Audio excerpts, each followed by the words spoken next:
Morning, everybody.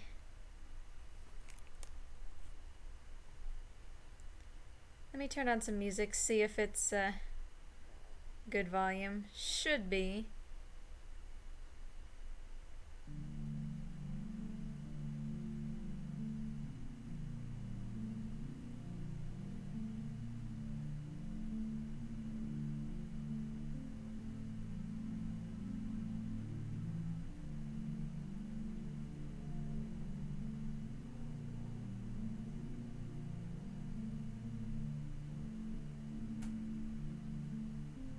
Okay. I think we're good to go. Excuse me.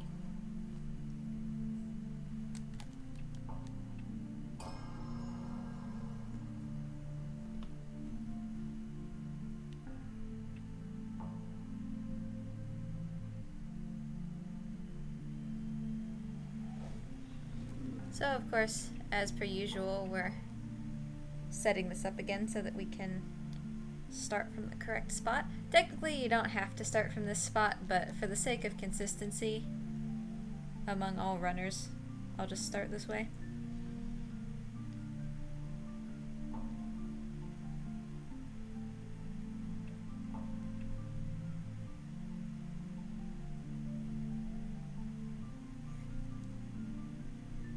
Okay.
Oh, that's unfortunate. I'll get both of these down here and he can work on them then. Just a bad grab. We'll see if he grabs well enough here. We're still early enough that I can restart. He seems completely uninterested.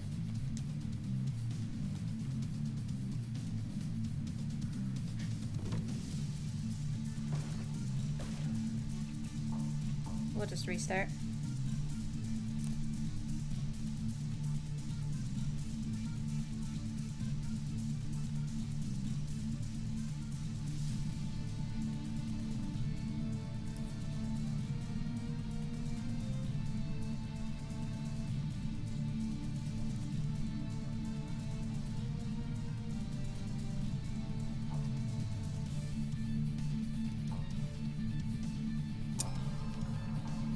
Normally I wouldn't reset a Last Guardian run, but I mean when it's, you know, less than 5 minutes in and treecko's already made a big mistake, no big deal.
he did actually get it this time, so that's much better.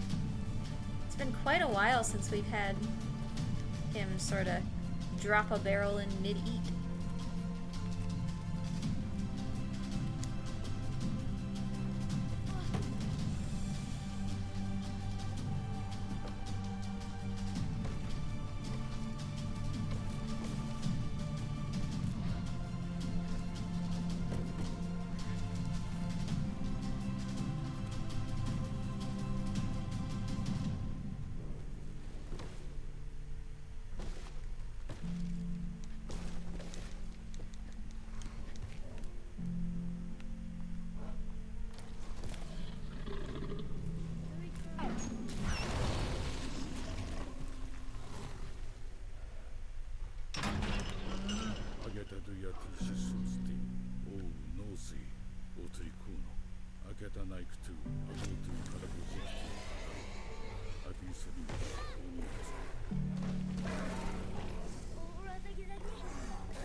It looks like we might actually have some time saved for this split.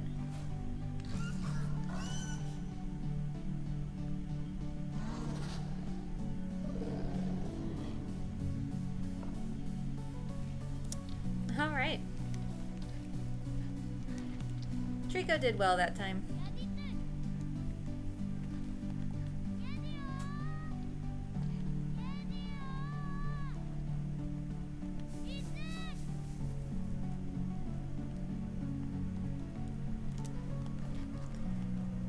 Always try this just because there's no sense in not trying it while we're waiting for Treecko anyway.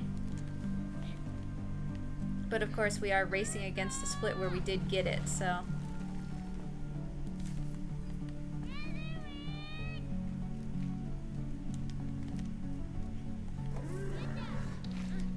Once Treecko's in here, he will actually stand in the way of us doing that any further if we don't come and meet him, so you basically only get a few tries.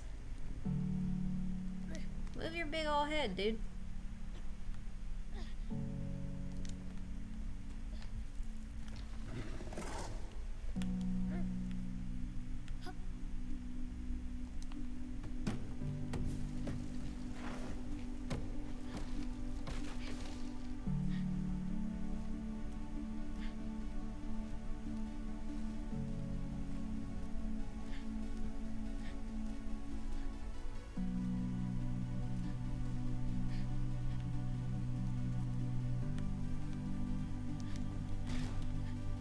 That was the worst jump animation we could have gotten out of the three.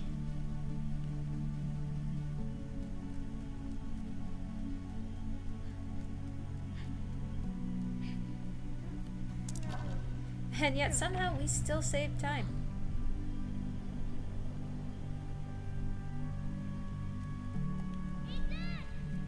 It saves an additional roughly 17, 18 seconds to get that skip that I was trying to get. But, I mean, it's so rare. I don't even know that Satsu does it. The first placeholder. He might.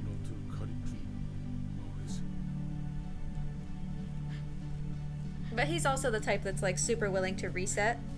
So, you know, 5 minutes into the run, I imagine he just...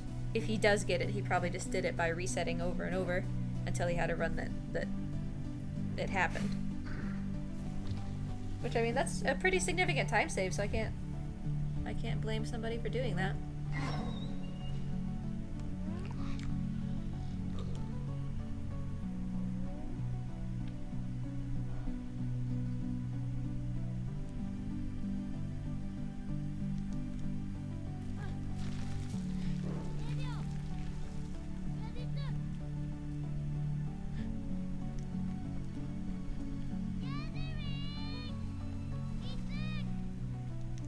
I am gonna be salty though, not gonna lie, if we end up PBing at some point, but we're behind Satsu by 17 seconds because I chose not to reset for that skip.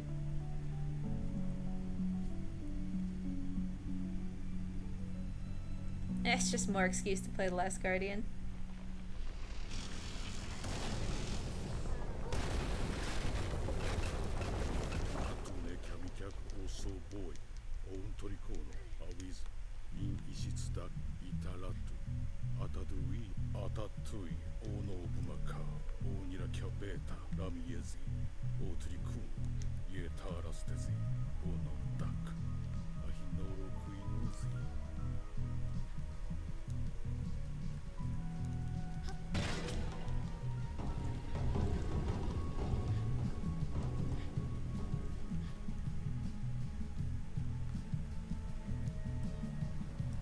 I'll do a reset to pull Treecko to us.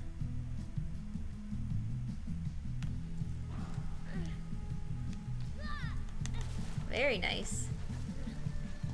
When possible, we don't want to land in the water there. But we sort of have to trick the boy into thinking that he doesn't take fall damage, which we can only do by making him trigger that very specific climb animation. And Treecko, what are you doing with your life?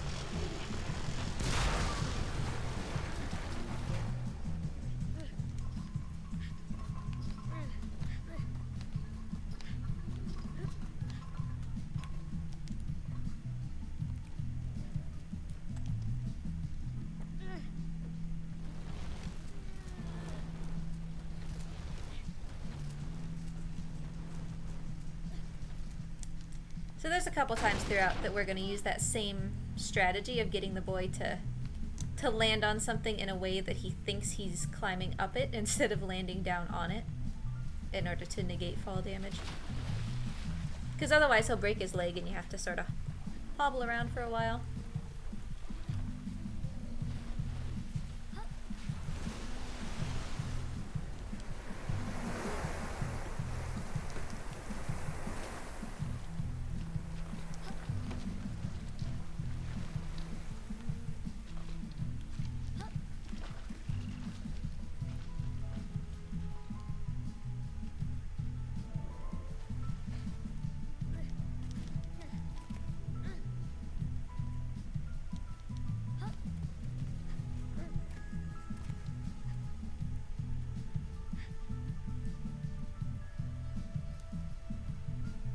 I'm thinking maybe I should add a split right here, because there's a long distance between lake reset and tall jump reset, and I think that it would help us get a better idea of how we're doing specifically in this water portion if I would just add a split here.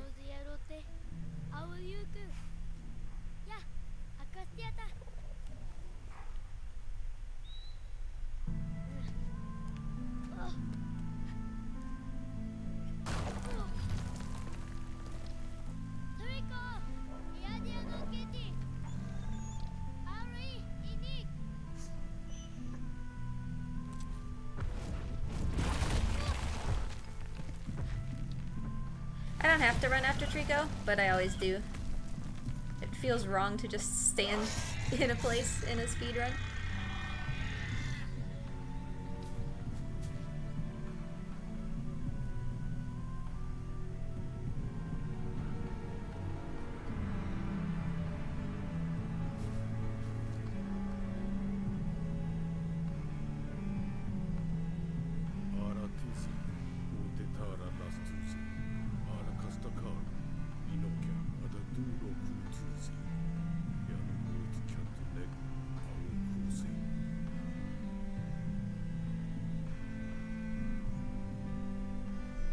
So I think going forward, we are going to do a little bit safer strats here along the wall. You can jump, or you can do this little movement exploit where you drop down like this to make the boy run for a little bit when he's otherwise very slowly walking because he's nervous. Because the jumping is just, it's too risky. One fall and you have to go back and watch that entire cutscene again even, so for the sake of saving an additional, 1.52 seconds, I don't think it's worth the risk. It would be if the run was only, you know, 40 minutes or something, but 1 second over the course of 3.5 hours, it's fine. Because I run resetless, you know? Morning, Azari. How you doing today? Thanks for the good luck. Of course. Discord me whenever you want. Is that a thing? Discord me?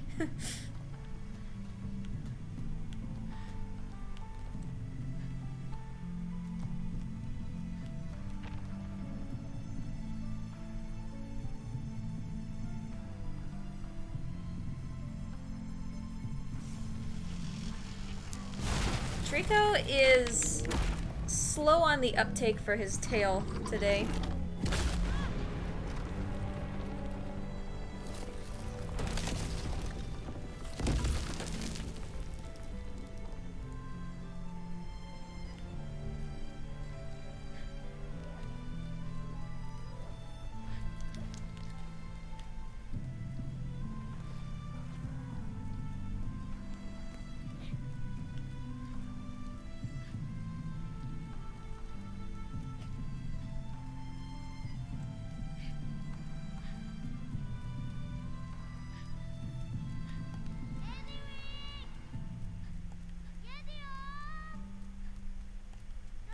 We want to see Treecko standing on that pillar that we just knocked down. We'll see where he actually is. And he's a little past it. That's okay. Hey, buddy.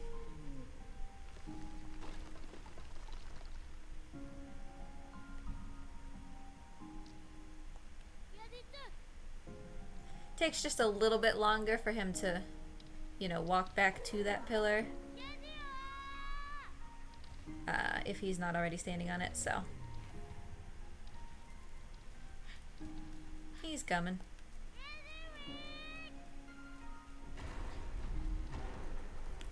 Well, that's great, Elzari.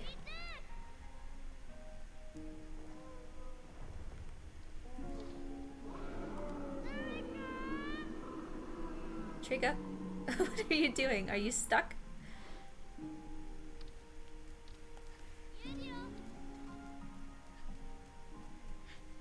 I am also doing better today than I was yesterday. I don't feel nearly as sick.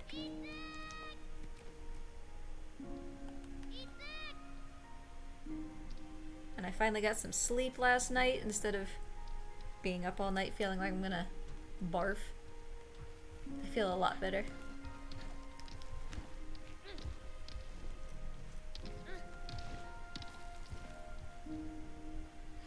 So yeah, I mean, it's not a super big deal that we missed our Spyro stream yesterday. Treecko. What a jerk.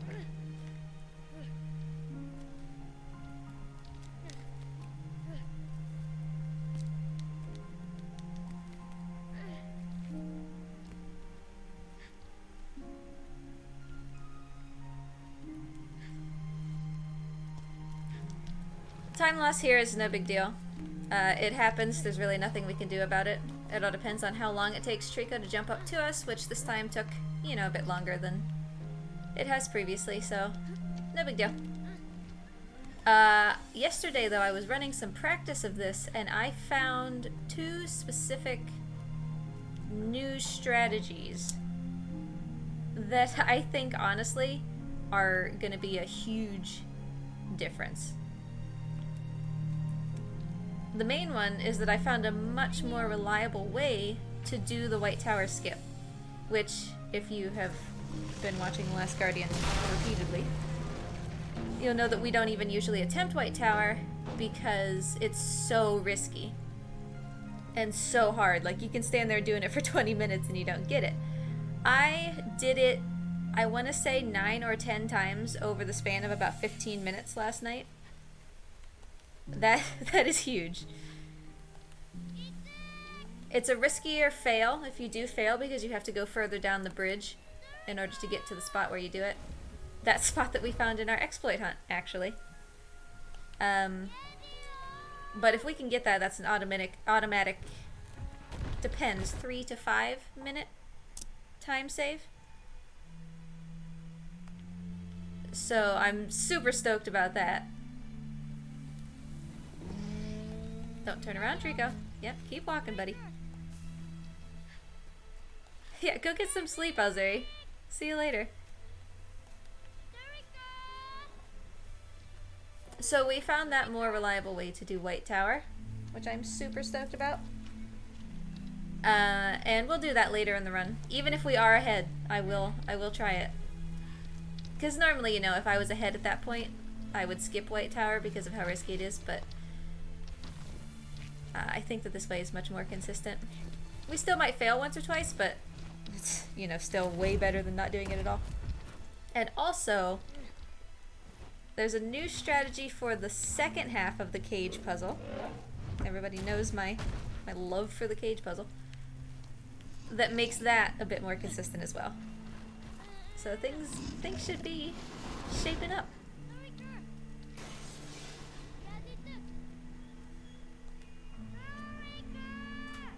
Plus, I did reproduce that glitch at the Coliseum again to get the enemies to not spawn. So that's multiple times now, doing the same thing. I think that I've basically got how it works.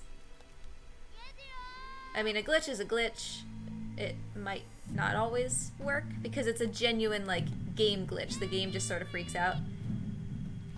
So there's always the chance that it's not going to work, but of the things we're trying to do, that's sort of the least damaging if it doesn't happen.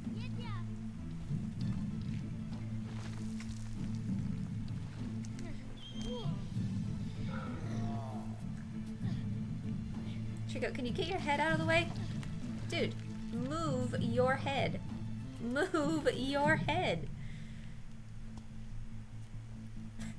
That was the essence of a Last Guardian run right there.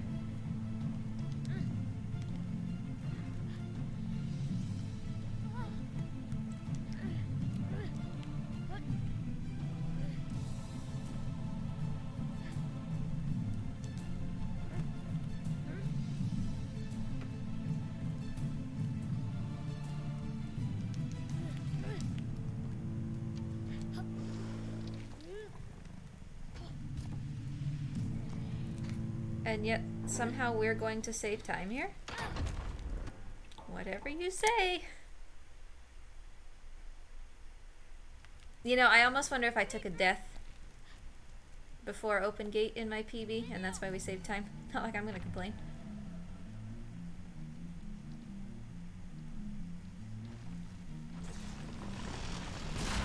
That was relatively quick for Treecko. It can be real hard to get him around that corner, so I won't complain about that.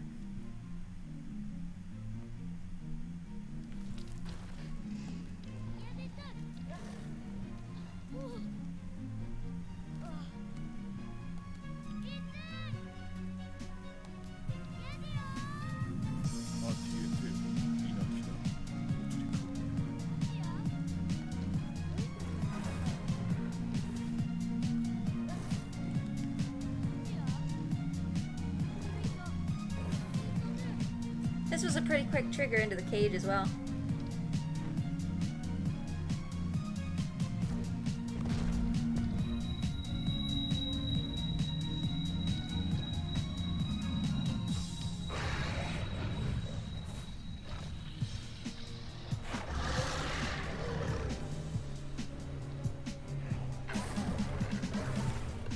He did choose to roar first, so that'll cost a little bit of time, but still a time save since he jumped down so quickly.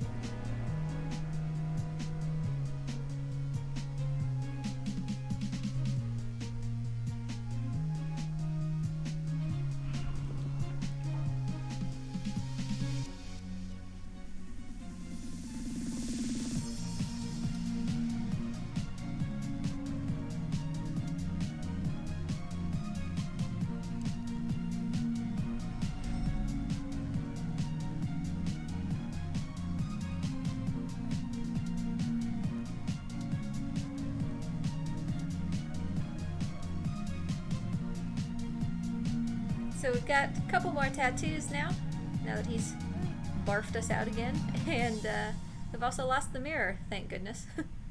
I'm not a fan of the mirror, so I rather enjoy the parts of the game where we don't have to use it.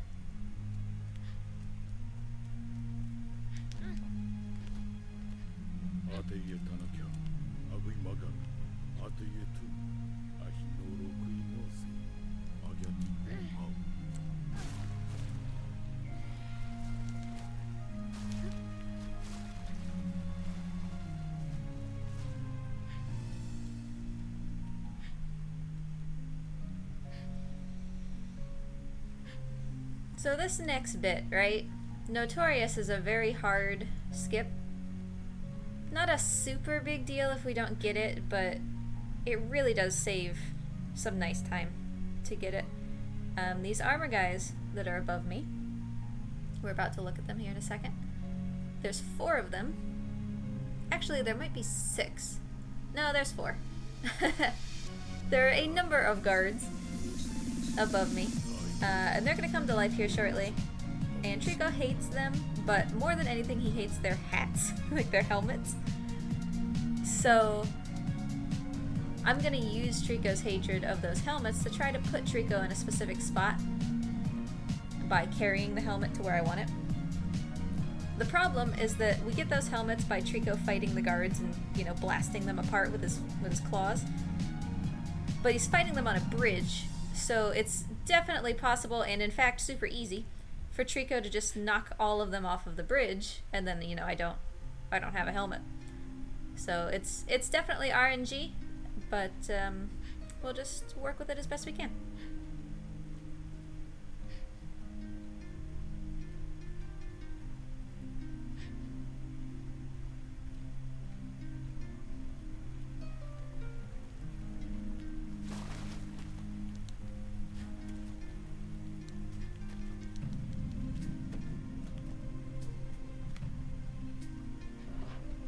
There are 3 attacks that Treecko can do. Technically there's 4, but really there's 3. One is swatting with his hands, which we don't really want, because that can send them flying. One of them is pounding straight down, that's the one we do want. And one of them is grabbing with his face and, like, shaking.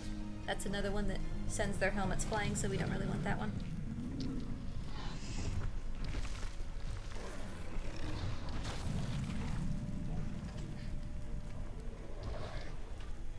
So here's a grab, and see, he threw that guy completely off the bridge, so we don't want that.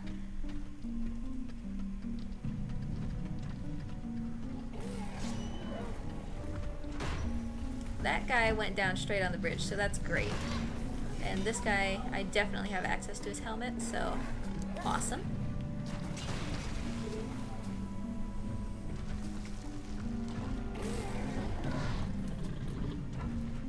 See, Treecko is very much after this helmet, which is exactly what we want. We don't really want the spot where I just ended up, but we do want him in this room. That's the point. Because then we just hop over onto this railing and we just completely skip everything that the game wanted us to do there. The game was trying to teach us how to calm Treecko down. So that went fairly well.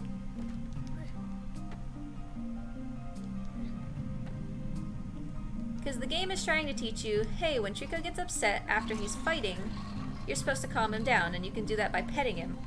But petting him requires you to climb on top of a flailing Treecko and find enough solid ground that you can pet him for, you know, 10 or 15 seconds. That takes a long time. But with that method, we're just able to skip that entirely. So yeah, getting that skip was definitely very helpful.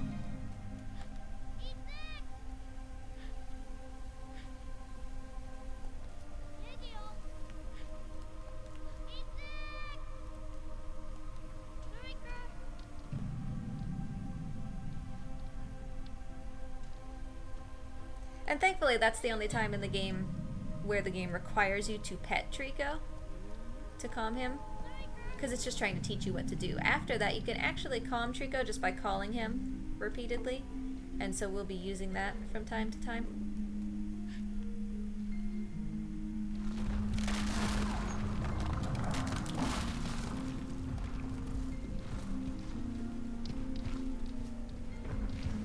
So he's got a scripted thing that he has to go through here. He's going to do some running around. Nothing we can really do to speed it up except for just, you know, stand here and wait for him.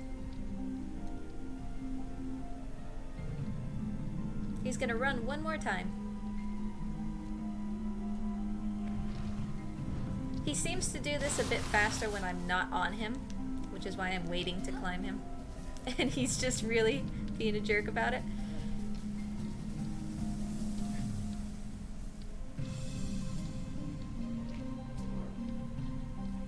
Alright, so he's gonna take a look up at this big white tower, and that's where we're trying to go. Throughout the entire game, that's sort of our goal.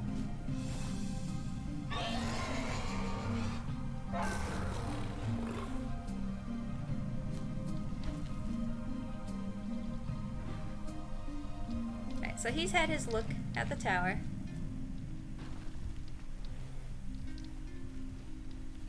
And now we can progress.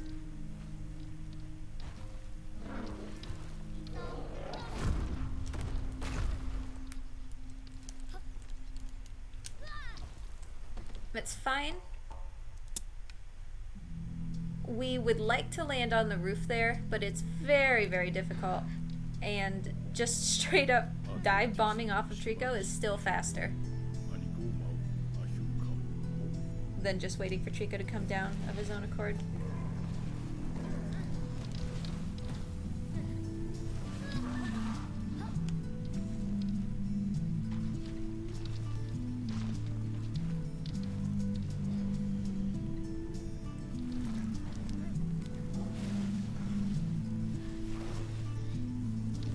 Because obviously had we landed on this roof, we would have been able to avoid everything that I just did in there, but it's certainly not an easy skip. In fact, I've only ever done it once, I believe.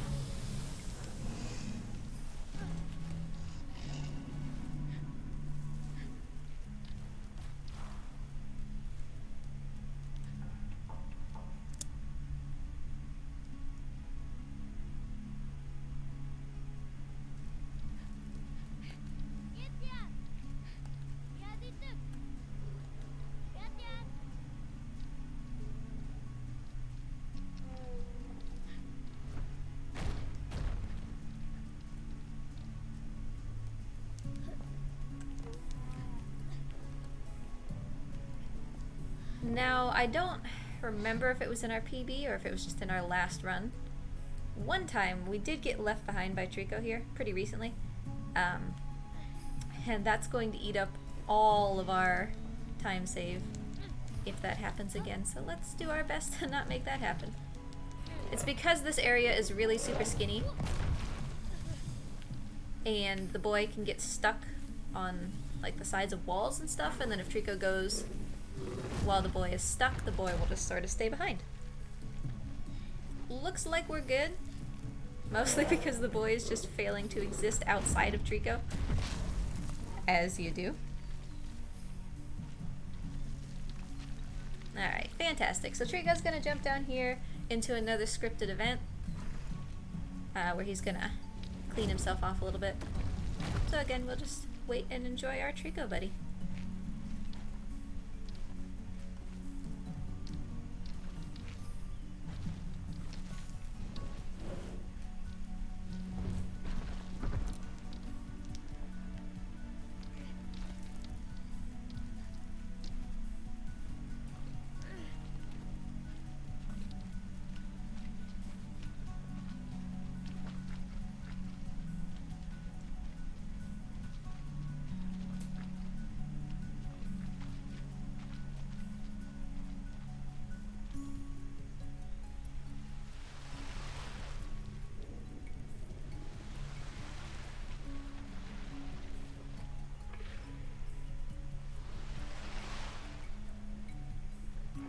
So then he notices something, and you see his wings sort of jittering a little bit. He's getting upset, and he's looking up at this, which is another thing that looks like him.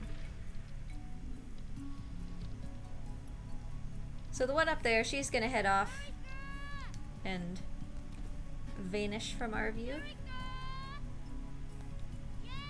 And I'm sure that we'll run into her later. Treecko, she's gone. It's okay, dude. Come on.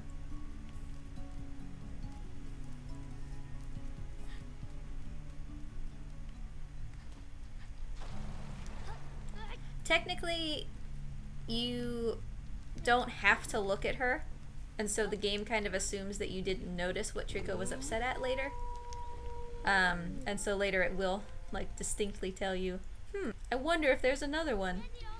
Because it didn't expect you to actually notice her. Jump! Oh, little boy. Little boy. I was just mashing the jump button, and the boy didn't jump, so we have to solve this puzzle the way that we were meant to solve it, which is not the way that we want to solve it, unfortunately. I have never had that happen before, where the boy just won't jump. So what was supposed to happen? I mean, it looks like we're still going to be well ahead anyway. What was supposed to happen there is that we were going to meet Treecko on the way up while he jumped to us, and then we wouldn't have had to climb from his tail. We would have been right on his head. So not a super big deal. Just, you know, that's some pretty easy time save.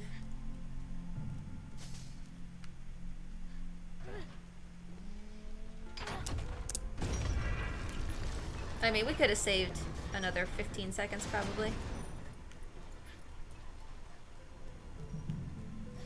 But no biggie. Ahead is ahead, right? That's actually one of my favorite skips to do, so I'm kind of sad that we missed it, but...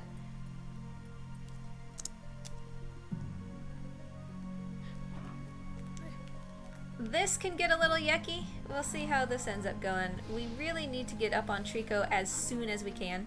Like, up onto his back. And he has been very cooperative so far, not hopping around. That was just excellent. I think that's the best that's ever gone, honestly. Because if he's hopping around doing those little baby jumps like you see him doing now, it's basically impossible for the boy to climb until he calms down. But Treecko was nice enough there to just stand and look around so that we could get to the top. So he'll take care of these soldiers on his own while we progress, because we don't need him for this next part.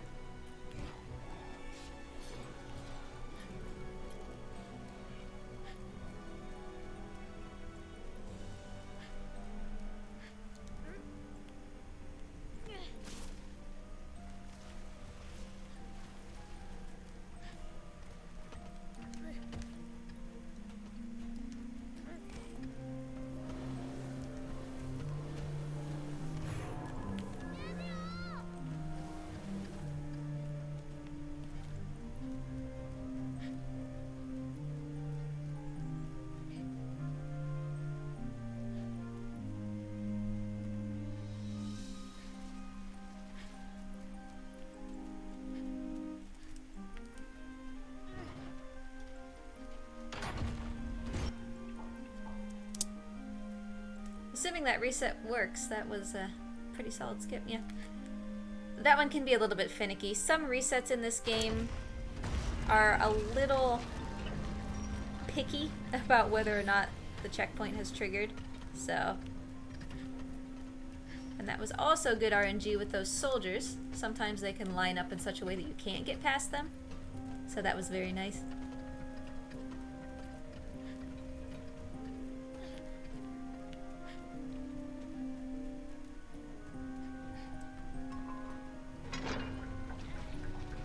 Thanks for the good luck, Ether. I know you can't hear, but I'm gonna say thanks anyway.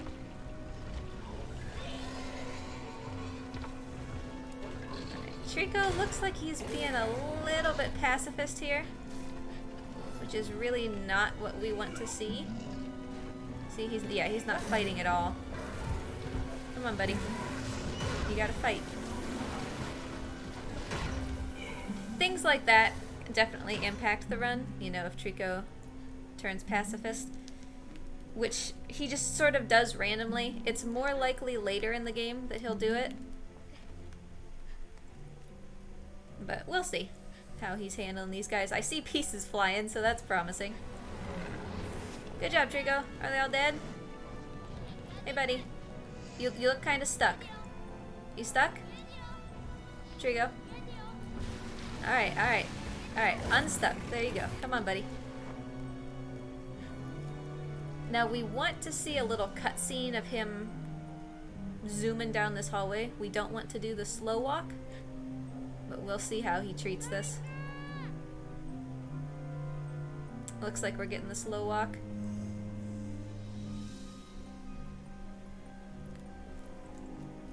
See if I can't trigger the run. There we go. We didn't get the cutscene, but he still ran down the hallway, which in the end was what we wanted.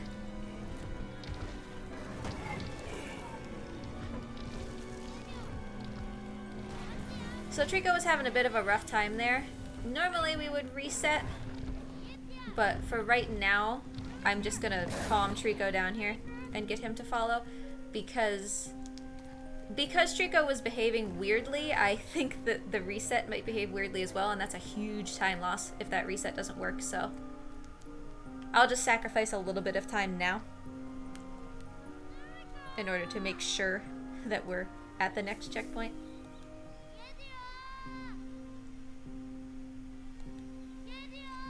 Treecko's been having a bit of a problem with this room the last couple runs. He keeps going behind this pillar, which he normally never does, and I don't know why he's doing it. So we'll see where he wants to go this time. Alright, he's going the right way.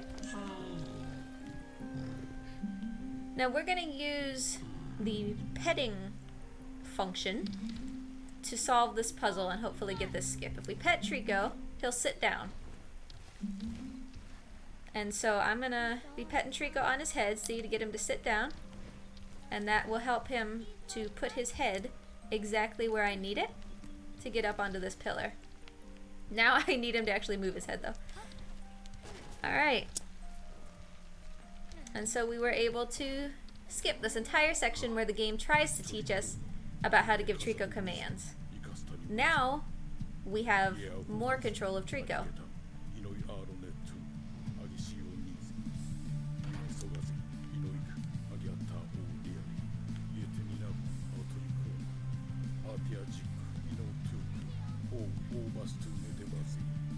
Had we not been able to skip that, the game would have sort of forced us to work with Treecko to break a big crate that had some food in it so that we learn how to give Treecko commands, but ain't nobody got time for that.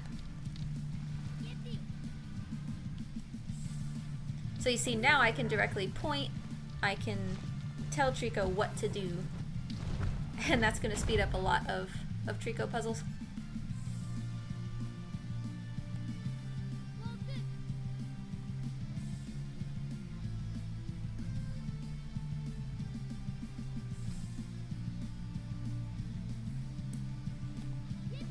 The negative of giving Treecko commands is what's happening here. He was a little bit broken, so I gave him a command that is essentially erase all commands that you've heard and start over, because he was getting a bit confused.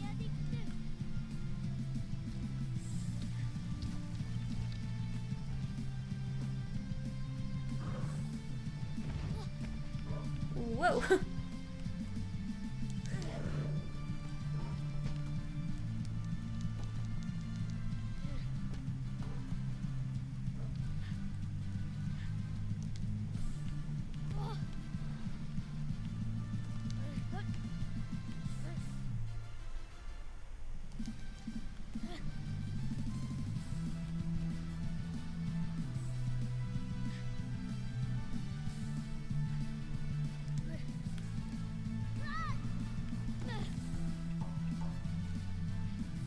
That was definitely on purpose. As long as we touch down on the ground down here, the restart will put us on the ground and we don't have to worry about climbing down safely. We'll be doing the same thing in the next room. Same principle applies. We got guards on the floor, so we're just gonna splat onto the ground to trigger the checkpoint.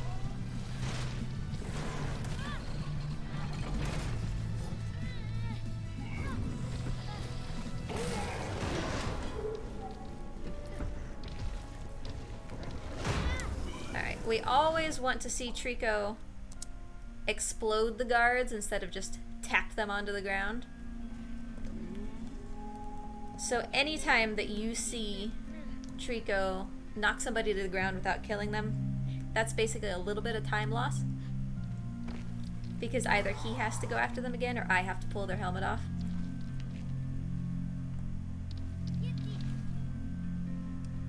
Okay, he's confused. This is a very common place for him to get confused. Come on, buddy. You can do it. You can do it. You got it. You got it, my dude. You got it. I know you do. There you go. For some reason, something that's like down by that door draws his attention, and it makes it very hard for him to complete this puzzle.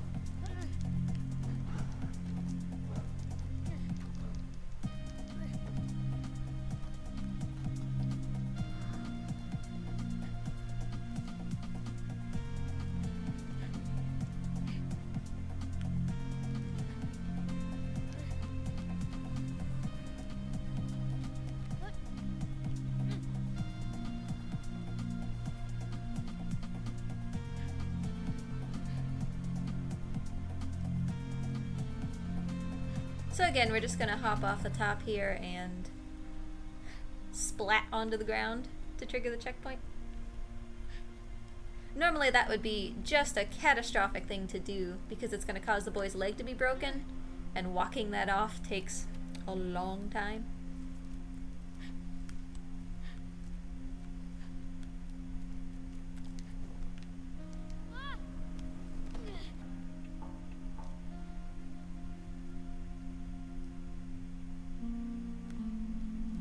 And we really don't want the boy to grab onto anything here.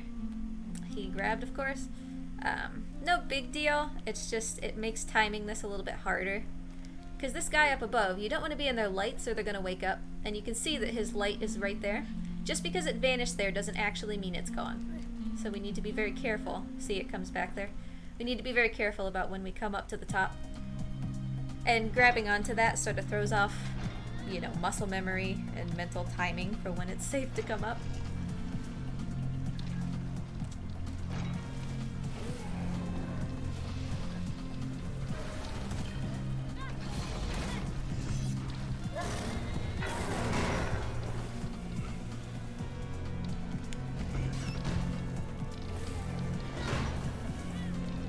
I'm getting caught on purpose here because that encourages Treecko to kill these guys, not just knock them down.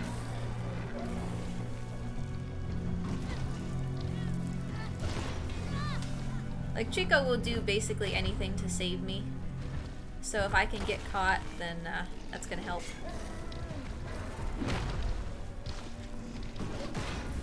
Alright. That should be everyone. We can hope. It was everyone. That's fantastic. Sometimes that reset doesn't work and you have to start that entire fight over again. So to see that work is really great.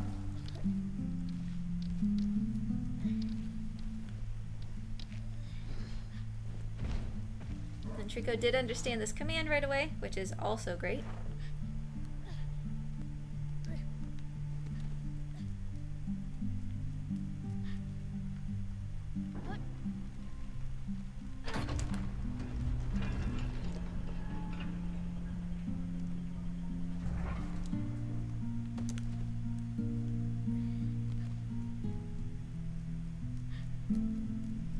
So these things really spook Treecko, and we gotta get him out of the way or else he won't progress. So we'll pop this off the bridge, but you can see Treecko's still standing up back there. So we're gonna reset to bring him back down to the ground.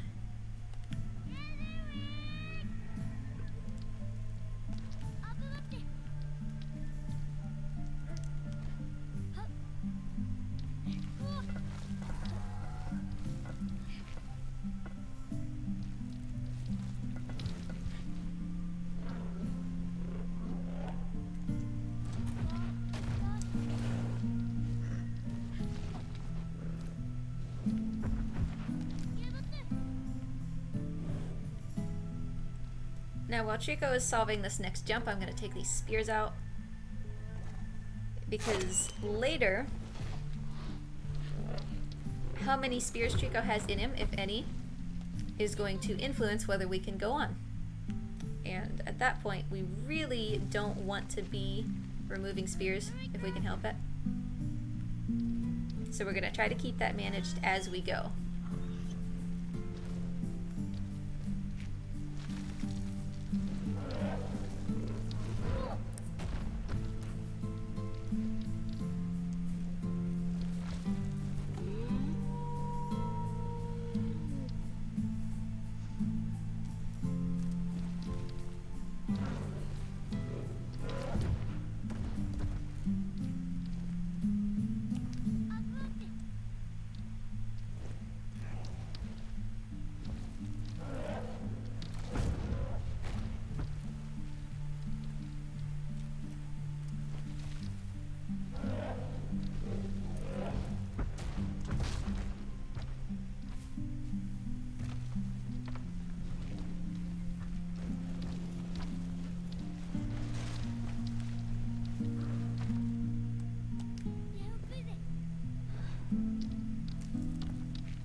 Here's another time when we're gonna try to trick the boy into thinking he didn't take fall damage.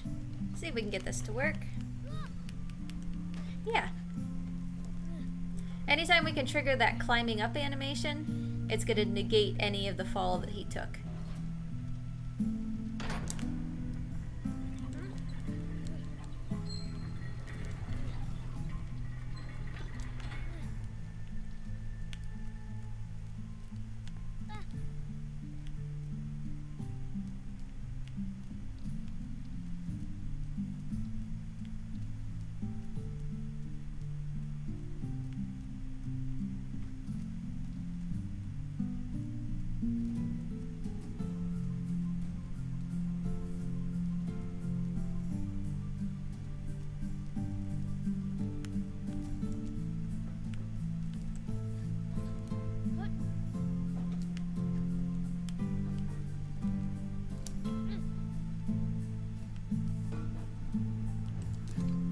Doesn't matter where this ends up because we're just gonna hop down and reset in order to get it to the place that we want it.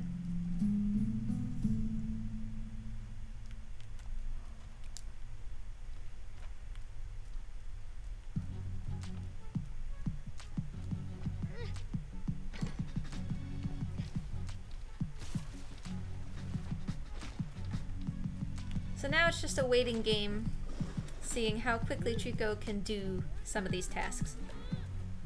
He's usually pretty good about doing these things relatively quickly, but this is definitely a puzzle that relies very much on Treecko. It was pretty fast to get me through the door. That was the second pull. Normally, 3 or 4 is not super uncommon.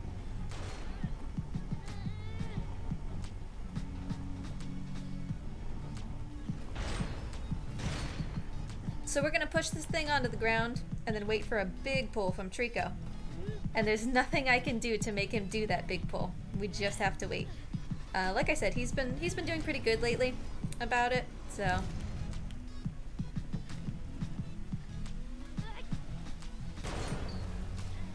Hey, doorknob. Yeah, I just set it up this morning. Oh, that's not where we want this to be. Boy, what are you doing, you idiot? Alright, Treecko's gonna try to ram this door, and I need to stop him from doing that.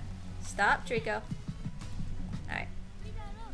We are actually at risk of not getting this over to the door in time because the boy just stopped pushing.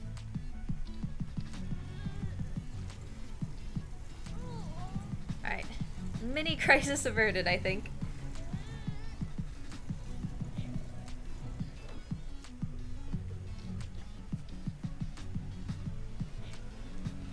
So we'll see how long it takes for Treecko to do this big pull.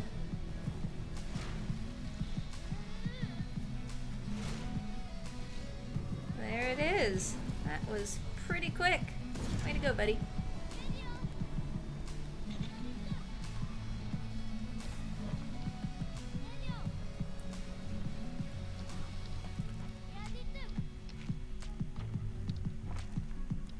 Hey, buddy.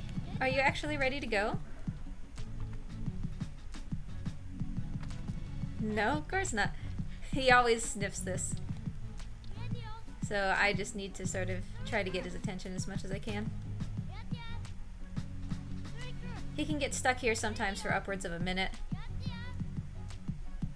Also, I realized I didn't split this right, so we're gonna just sort of ignore that split.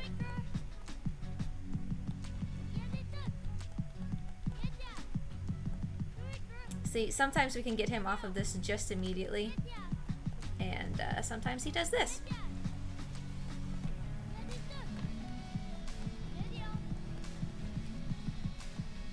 There we go. Come on, buddy. Come on.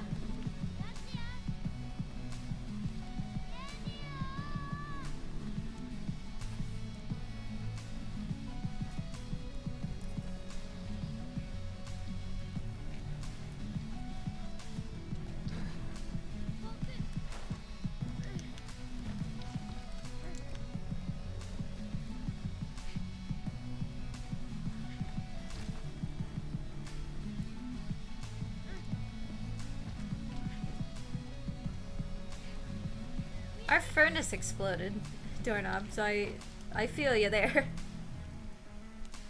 That was not a pleasant fix. Did anything like light on fire or anything?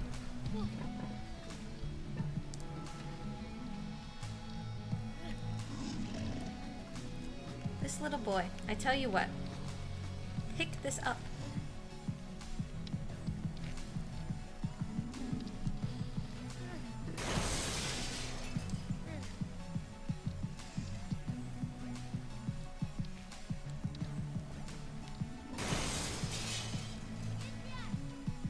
So we've gotten rid of those for Treecko.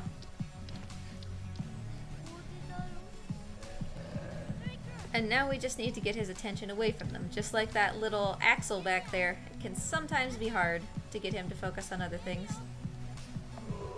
Come on, buddy. Alright, that wasn't too bad.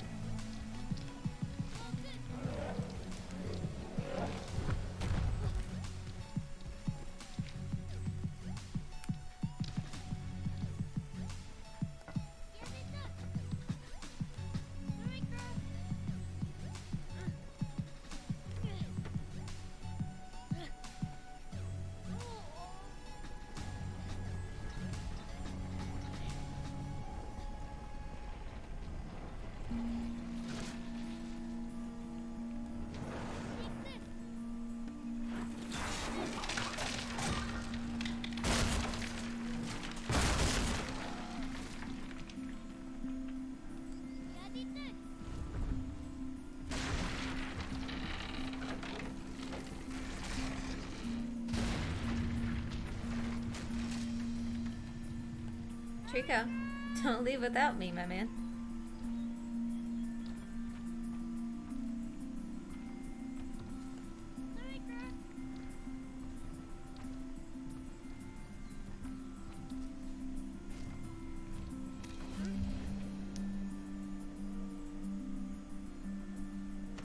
So for right now, doorknob, I have Articam wedged in a corner underneath a brick on the opposite side of the enclosure from his water bowl. So let's see how long it takes for this one to get dunked in his water.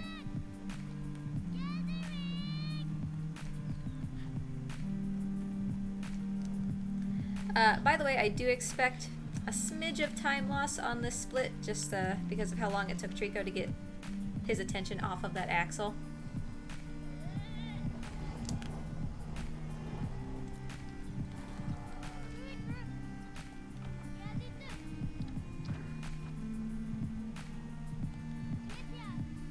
Hi. Buddy, you have one job. I'm gonna need you to come here and do it, please.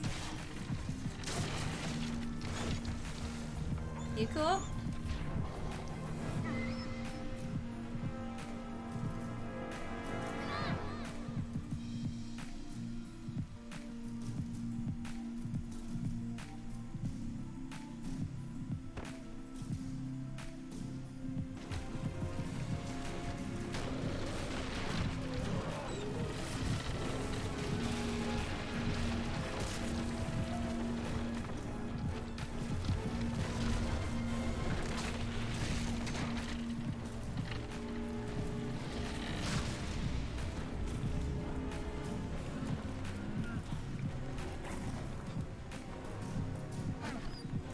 hoping that that spear despawns. It's kind of in a weird spot, and I would rather not remove it myself.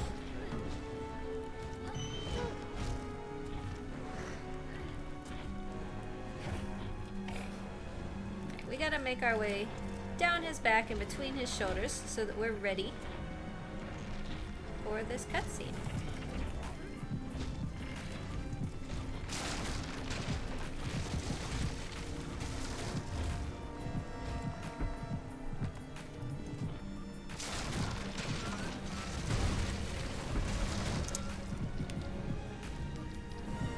Well, color me surprised that we still saved 5 seconds. I'm certainly not going to complain about that.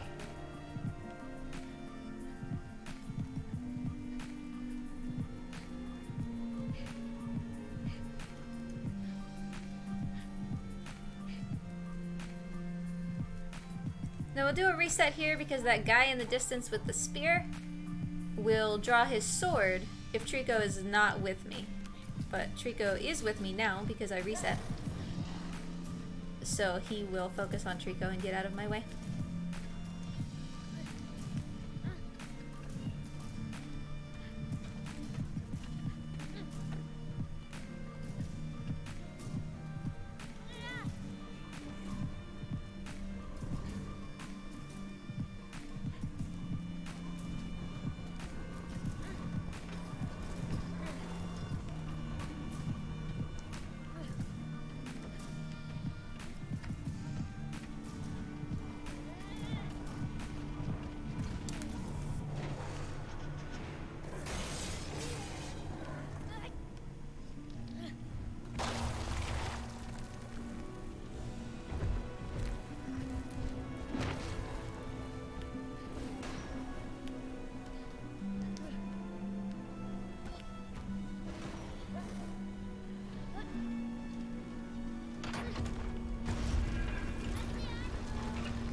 So here again, we're gonna calm Treecko down just by calling him. You good, bud? Hey, dude. And now we approach the infinite loop, which is this eyeball that he absolutely hates. He'll walk towards it and get upset, and that'll cause him to back up. We want him to take us to a specific place, but it's up there. We want him to take us up there. But if he tries to fulfill my command of take me up there by stepping forward, he'll get angry at the eyeball again and then do this backup growl thing. And that can happen like an infinite number of times. It can just happen over and over again. I need him, when he follows my command, to just turn directly to the side without taking a step forward.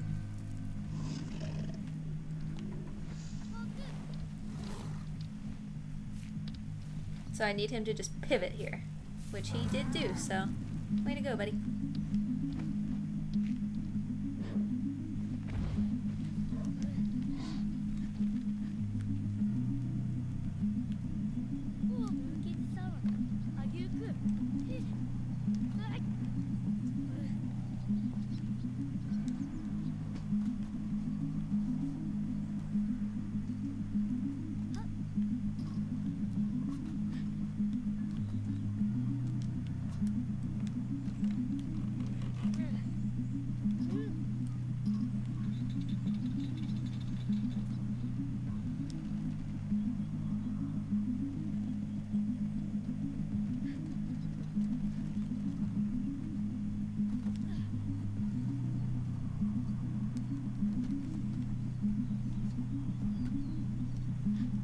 So now we get a little bit of a break.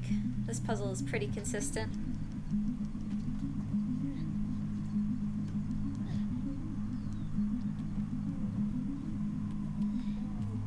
Hey, dude.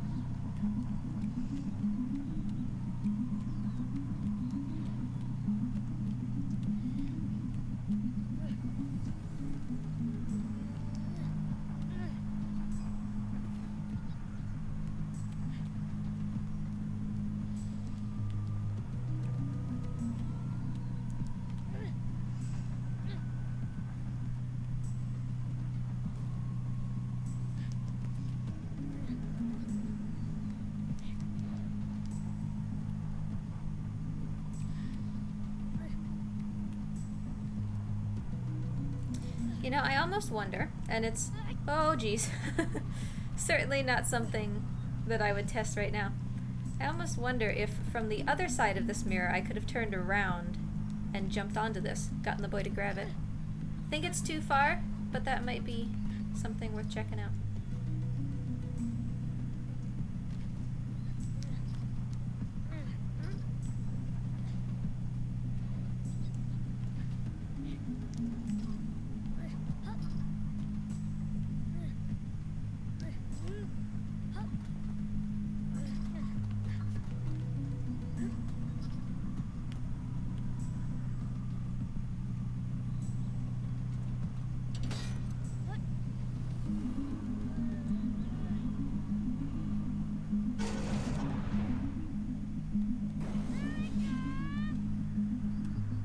Yes, we can reset here so that Treecko's not watching that mirror, but he ends up starting further back, and it's actually a little bit of a time loss to get him to jump over here compared to just waiting right now.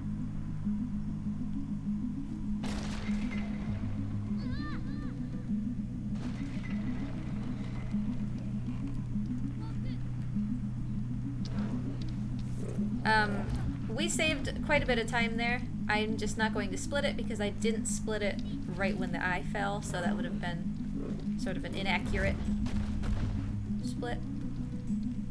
So suffice to say that even when I looked over and noticed we hadn't split it, we were still saving time.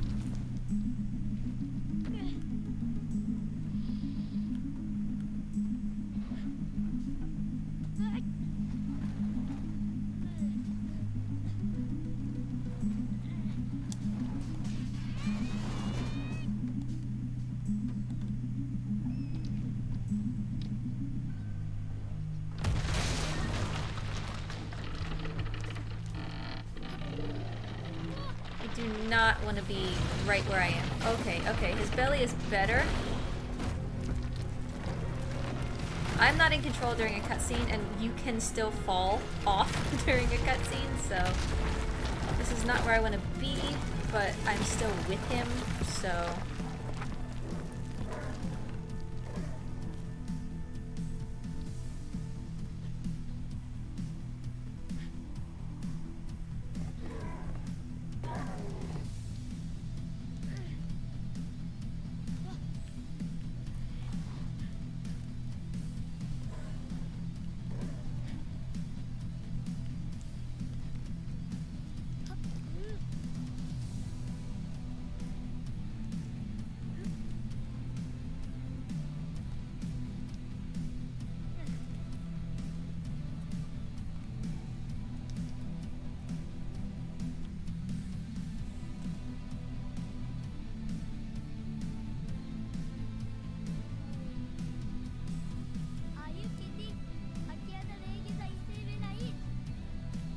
So that drawbridge over there on the right is the drawbridge skip that's in our splits. But before we can get to there, we have to deal with a couple of these armor guys. And this first one in particular can be a little bit of a jerk. Haha. Alright, that went really well. There's a very specific routing for running up those stairs so that he won't catch you. And the boy can really throw a wrench in that by doing his I'm scared of this narrow space wobble walk, if that makes sense. That. And it makes it so that, you know, he basically will catch you, so we need to make sure that the boy doesn't do that, and he did really well this time.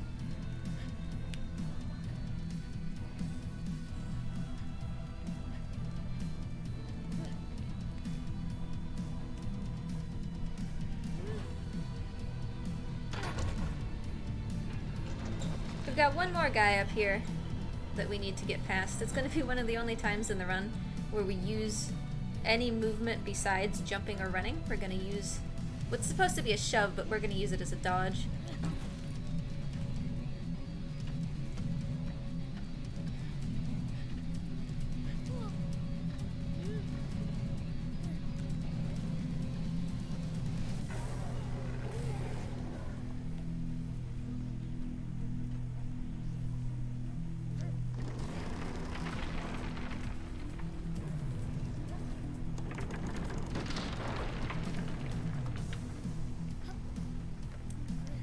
that was all very nice as well. Can't complain about that. So here's drawbridge skip. We're gonna try to meet Treecko in the air. If we wait until Treecko's all the way over, we're gonna land on his tail. But if we try to meet him in the air, in an ideal world, we're gonna land on his head.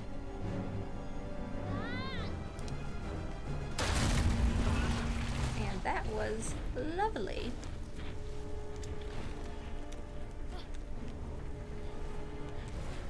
We broke our fall there on the wall so that we wouldn't take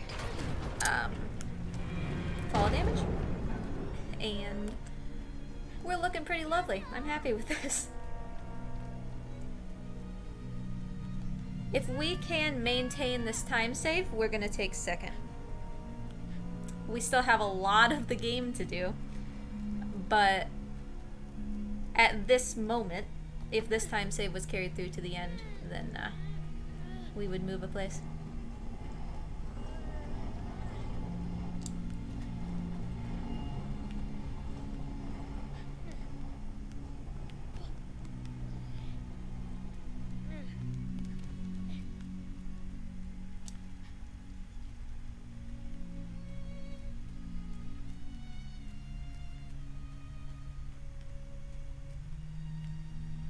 So instead of throwing this barrel over all of these ledges like we're supposed to, we're just gonna kinda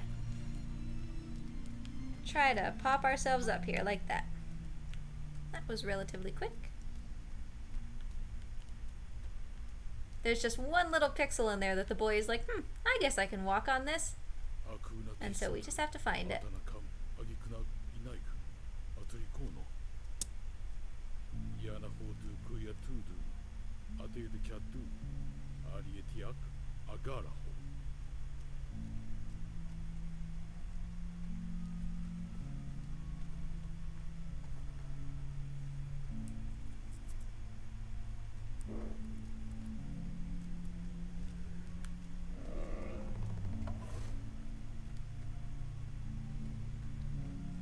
Alright, Treecko, I'm trusting you to eat this. Please eat it. Did you eat it? I don't trust you after all. I think he ate it.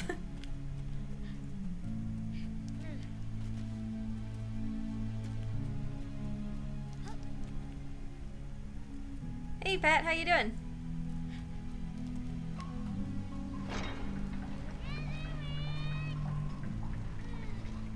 Alright, it looks like he ate it, so we are fine.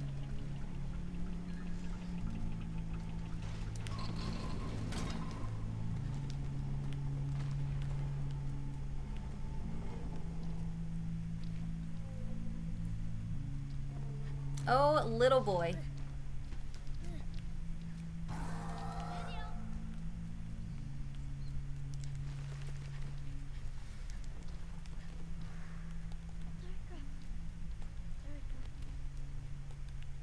The run has been startlingly lovely so far.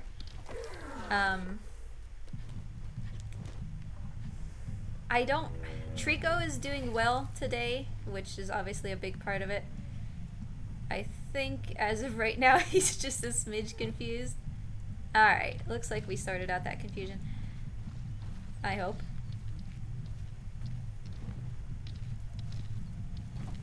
But if we maintain this current time safe through the end of the game, we will take second.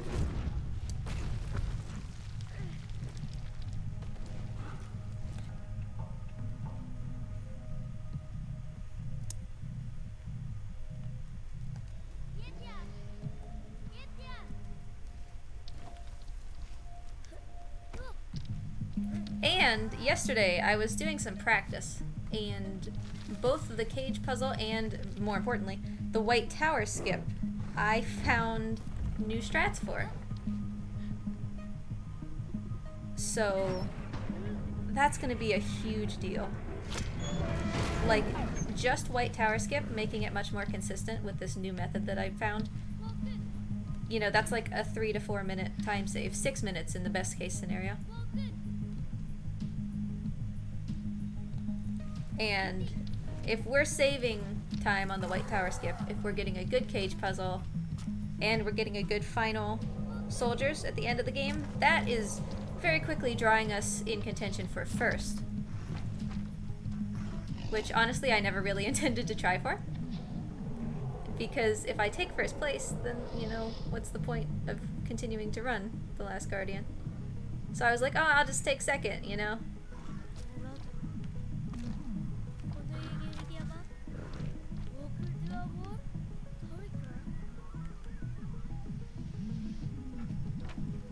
But let's not count our chickens before they hatch. This is a long speed run with a lot of treecko in it, so... But I don't know. I've been enjoying the run today so far anyway. I just love playing this game. I wish that it had a bigger community.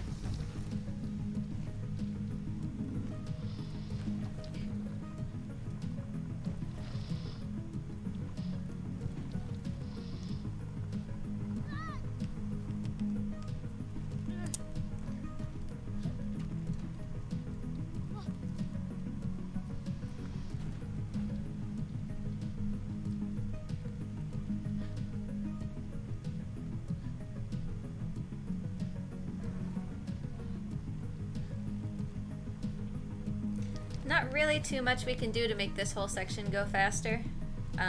The dark room jump and how quickly treecko took those jumps after the drawbridge was down was sort of what cost us the couple seconds that we lost.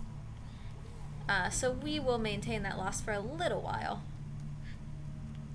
But there's still certainly so many opportunities to get all that back and much more.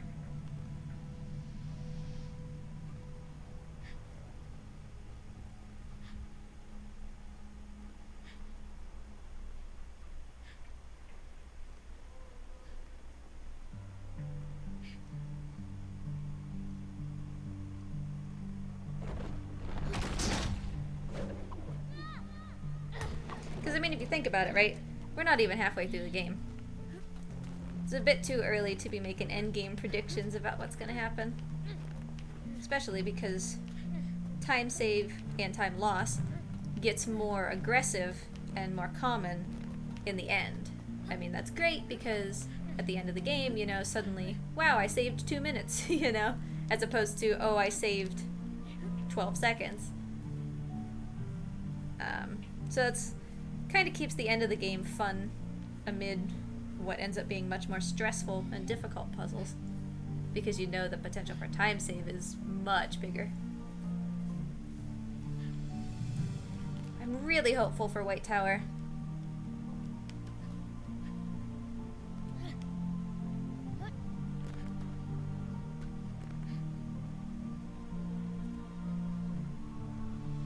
Because basically, for those of you who have been around for multiple Last Guardian runs, lately we haven't been doing White Tower skip at all. Like, we haven't even been attempting it. Well, okay, we've been attempting it like once and then just moving on. Because it's so hard. I have a special symbol in my splits to denote the White Tower skip because it's so hard and it's such a run killer. I hadn't gotten the skip in like 2 months or something, and then last night I got it 9 or 10 times in about 15 minutes, thanks to this new strat, so I'm really hopeful that we can get it today. Like, sure, it might not be on the first try, but getting it at all is still going to be way better, you know?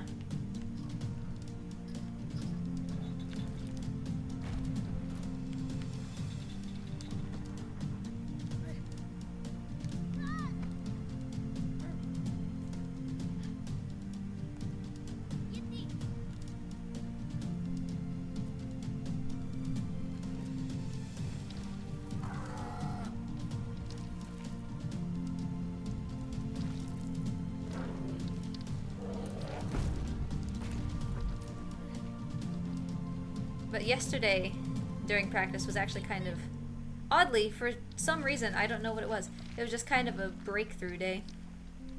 A lot of new strats.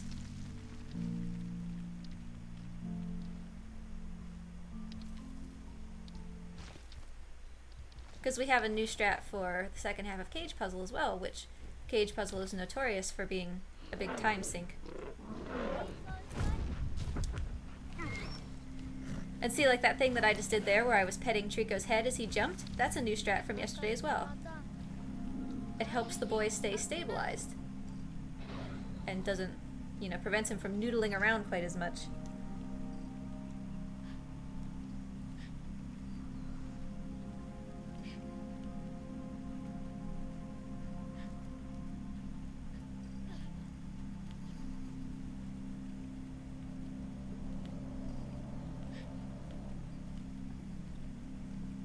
Honestly, I think it's my husband, because I was playing as he was sitting next to me, and I don't know, it's just something about, like, the different environment, not playing by myself and everything, just sort of gave me a creative mind, and it helped me figure out some things.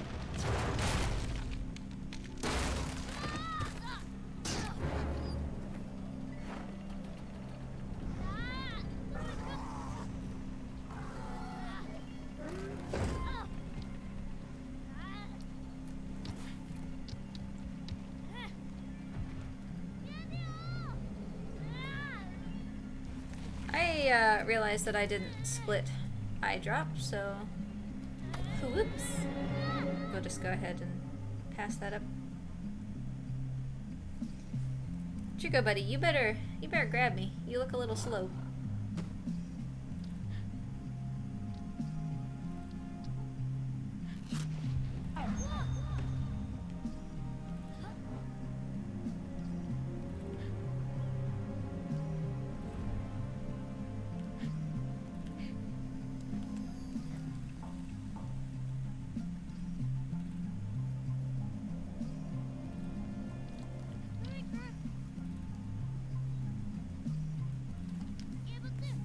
I put Artie's bucket back in his enclosure.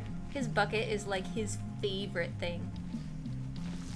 I had it out for a long time because he was getting too fat because he would never leave his bucket. So I think he's really happy to have it back.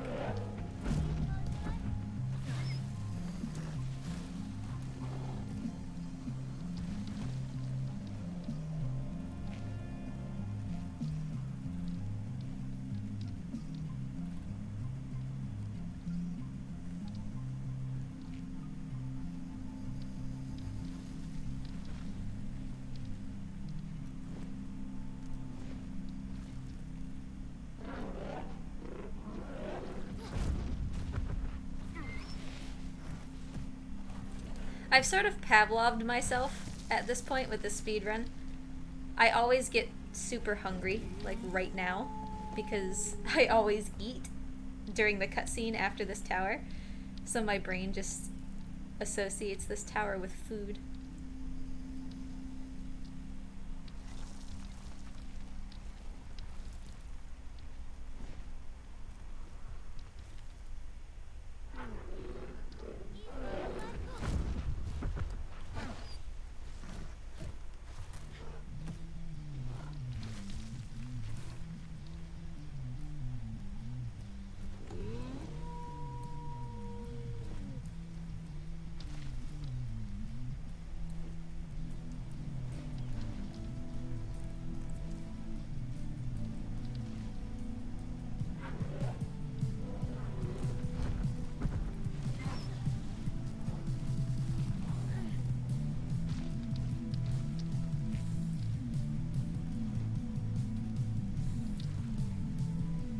Artie actually likes balls. Like, he likes playing with balls. So I bet that he would like it. Gonna get my milkshake going while this cutscene's playing.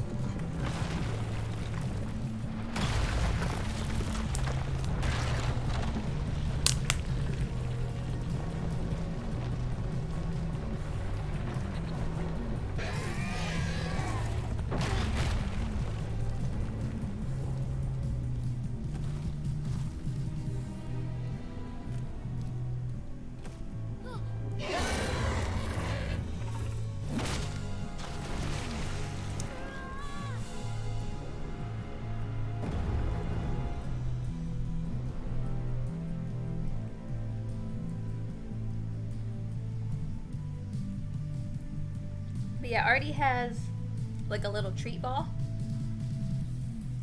And boy, he likes shoving that thing around. I thought about just putting it in his enclosure for whenever he wants it, but then he just gets bored with it.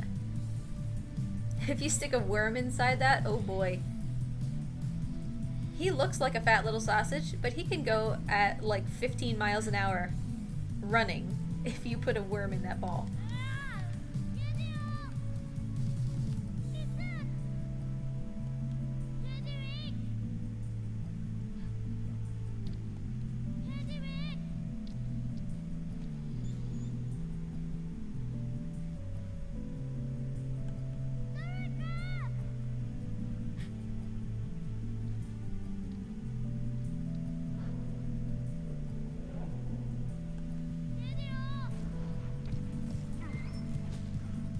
Put it on a car.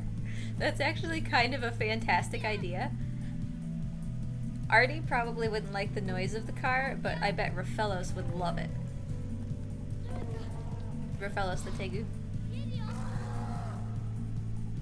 Because Rafellos is, well actually, he's gonna end up big enough he could probably eat the car.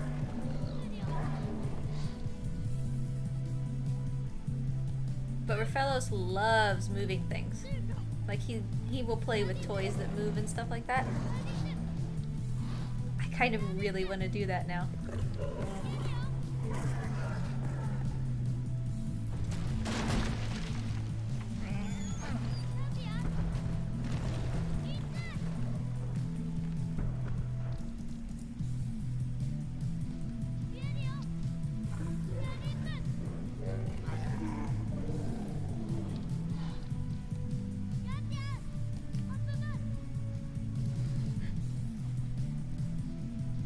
Alright. A little bit of RNG here as we see sort of what random pattern Treecko's tail takes.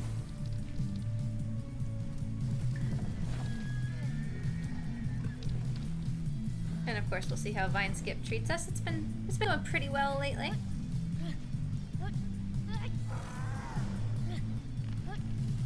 Alright, this should be the grab. Good. That's been becoming pretty consistent as long as I'm careful with where the camera is. A lot of the tricks in this game really depend on the camera.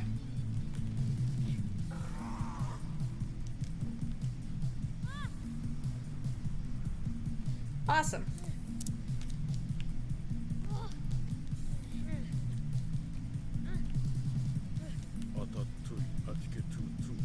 So Vine Skip works because it tricks the game into resetting or reconsidering how far you've fallen so that you don't die.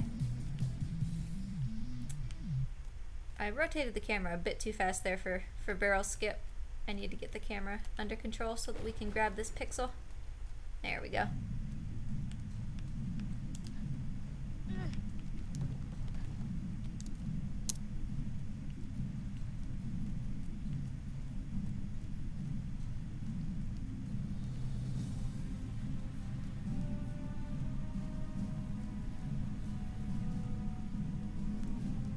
So putting things on the reptiles, right? Artie, if you put things on him, just freezes. He doesn't move because he's like, what is this? Oh, I don't like it. Get it off me. And then he just, I swear, he will sit in the same place for like 5 hours until you take it off. Oh, well, that was convenient. I didn't even have to feed that to Treecko. If you put something on Rafellos, he will death roll like a crocodile to try to get it off. He's getting better with his harness, because obviously if you have a big lizard like a tegu, you need to kind of put them in a harness sometimes to walk them around, because, you know, it's a 15-pound lizard that you probably don't just want to carry. So he's getting better with the harness, but anything else, he'll just spin, trying to get it off of him.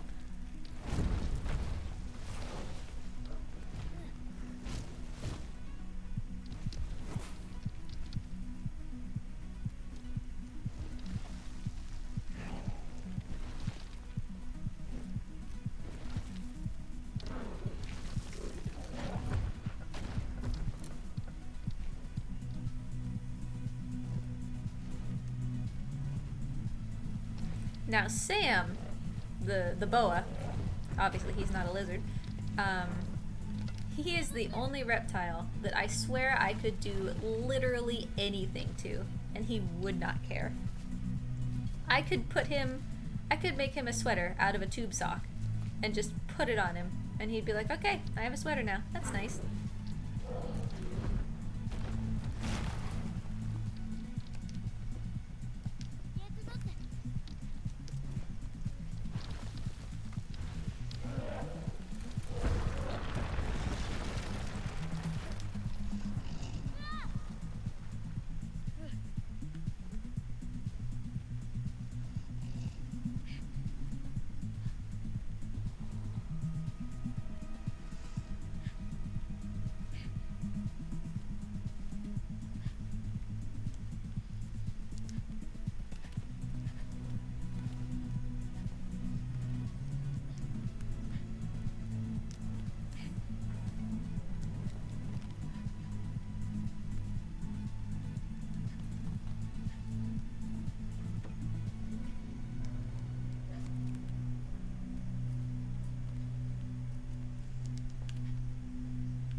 So we'll get both of those guys coming up here.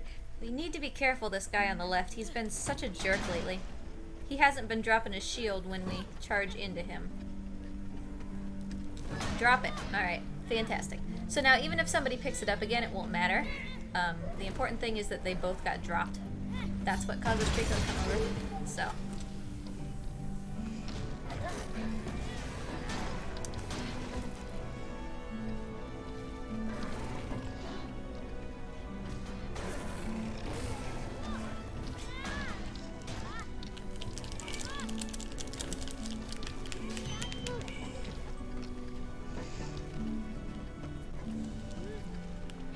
I do need to get this shield out of this guy's hand, though.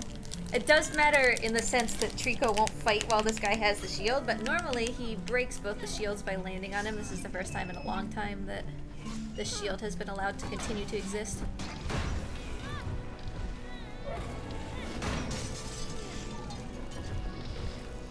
I mean, it's broken now, so it's fine.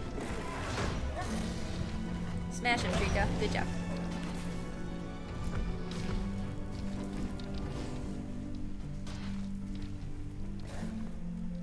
Everybody's dead, right? Okay, good. Please work. This reset is spooky. Oh, okay. I think that's probably the most stressful reset in the whole game because it's very finicky about whether it actually checkpoints you. I seriously think that sometimes the game is just like, nah, you don't need a checkpoint here, whatever.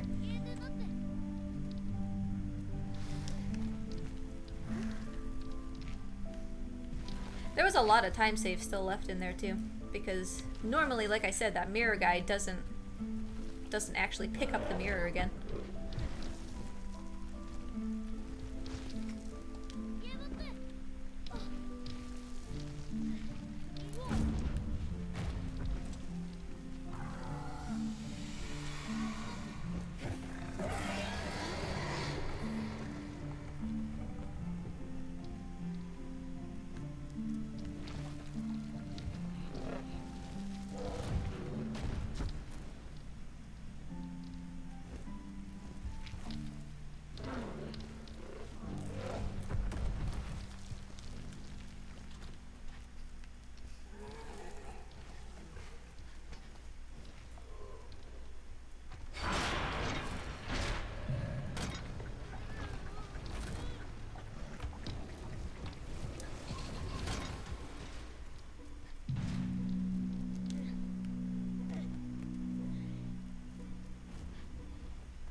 Whatever you say, little boy. You can be the deciding factor for when things are gonna happen. Flop.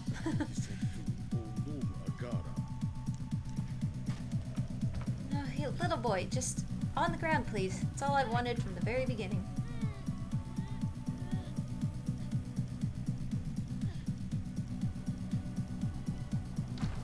This puzzle, like, okay, if I'm being real here, we have enough time saved that we are probably going to PB, barring anything horrifically catastrophic, because it's going to be pretty hard to lose 7 minutes. I mean, it's pretty easy to lose a couple minutes, but 7 is starting to push it. That being said, this puzzle is one of the places where that could happen. So let's just do what we can to hope that Treecko's tail doesn't get stuck, is basically what the issue is. There's really no way to control whether Treecko's tail just sort of grazes over something that it's going to get stuck on, but his tail is the key component of this puzzle. But this has actually been treating us pretty well over the last couple runs, so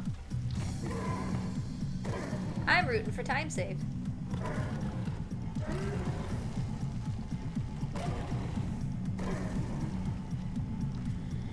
Unfortunately, you don't find out until the end of the puzzle whether or not Treecko's tail is stuck.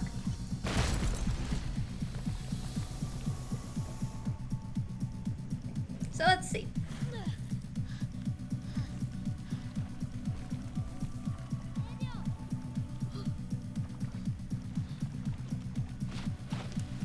You know, I did actually think about the GoPro thing, Doorknob.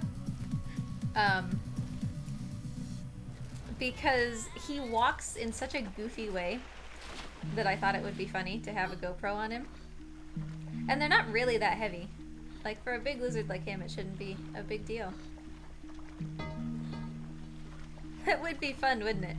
Just, like, let Rafellos out and be like, okay, where do you want to go, dude? And just let him go wherever he wants. Well, let him go mostly wherever he wants. Where he wants is inside the couch. Like, inside the innards of the couch. Because he's a troublemaker. Alright, so step number 1, we gotta get Treecko to break the ceiling, which he will do on his own time, but that was amazingly fast. So that was awesome.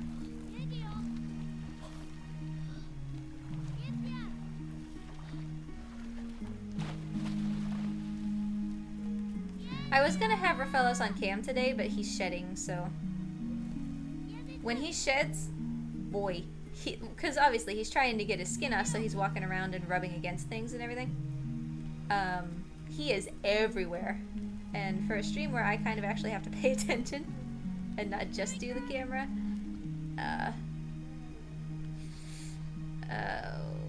is his tail stuck? It actually kind of looks like it. Come on, Treecko, bounce your tail. No, okay, I think it can come down. Yeah, okay, fantastic.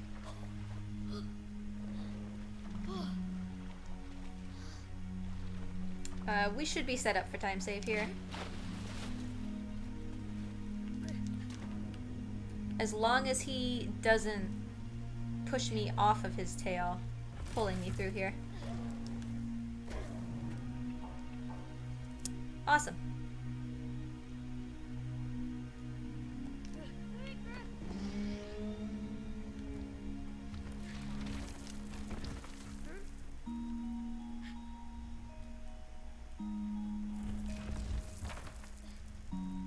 Treecko, buddy, I need you to go.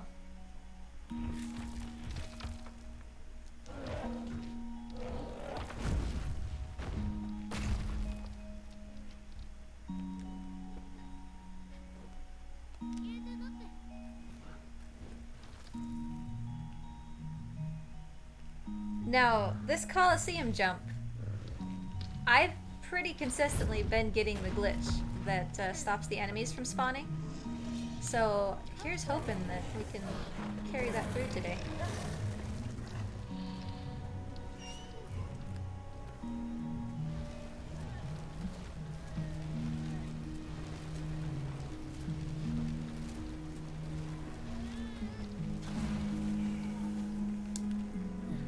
That's the second time that's happened. That's very weird to me. It's like the boy... See, he keeps forgetting about the hitbox of this box that he's carrying. I don't quite understand. That just started happening. But it's okay, because Treecko's still out there taking care of those guys, so...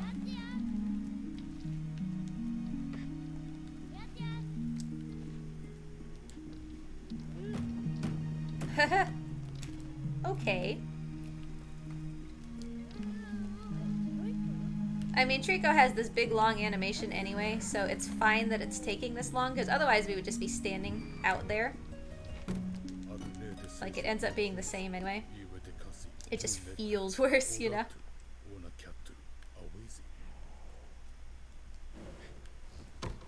Alright. Great.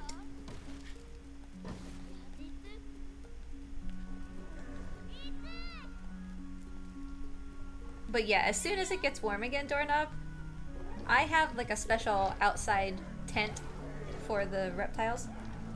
Not so much because, you know, I don't trust the reptiles, but because at least Artie, he has been inside for his whole life. And reptiles can see different like UV wavelengths than we can. So when they see us, or anything, underneath the real sunlight, it looks like way different. And it freaks them out. So, Artie, at least, when he goes outside... Treecko, my dude, curb your enthusiasm and get over here. Artie, at least, when he goes outside, he freaks out. He gets real scared. And that's how I know how fast Artie can run. And he can run really fast. Okay, Treecko is actually kind of broken right now, and that's not good. Come on, Treecko. Treecko's been triggered by the enemy through the door here, and I need to make a decision very quickly about whether I'm going to reset. I am. Because he's just straight up broken. Which is unfortunate, because now we have to go back here. But it'll be alright. Anyway, so Artie freaks out in the sun. Raphaelos, he's still learning. He's a baby, but he's still learning. And unfortunately, the winter came before he had too much experience with outside. Alright, Treecko, please. Can you... He's upset again. Come on, Treecko. Treecko, there's nothing over there. Come on, buddy. I need you to solve this puzzle. I need you to solve this puzzle. Alright, I think he's got it. Yeah, good. Okay, just stay up here long enough for me to get off you. It's been a long time since we've had that problem.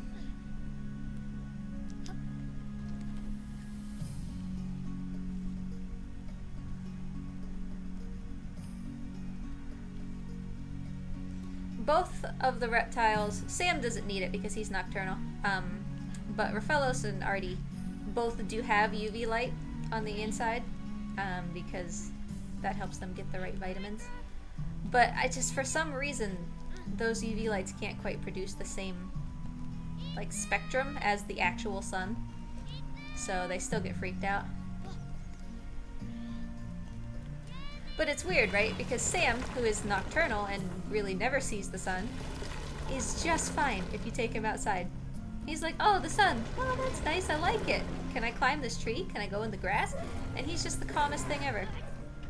Sam is just the best.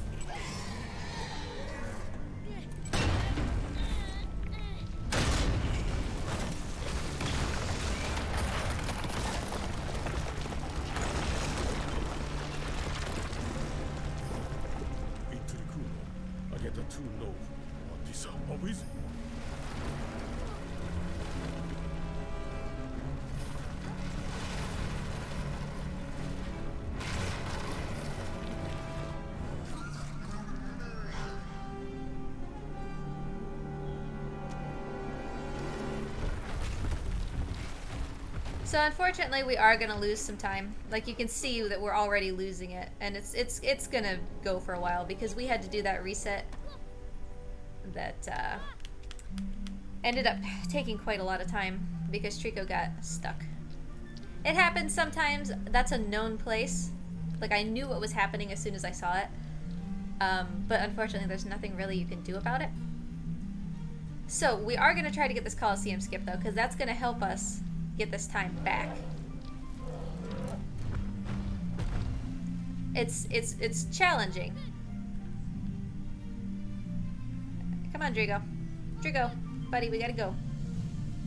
Wow, he is just really giving us some trouble. Alright, he's got it now.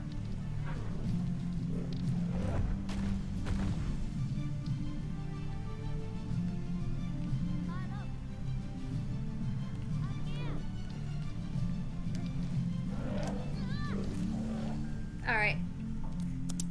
Hopefully that was enough to trigger the glitch.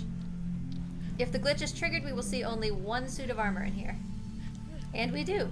So that's awesome. Normally there would be 4 suits of armor, 1 in each of those windows. And this third one would have a mirror. Which is very problematic. But we've only got the 1 suit of armor, so that's great. Unfortunately, Treecko doesn't really want to seem to come down and help me here.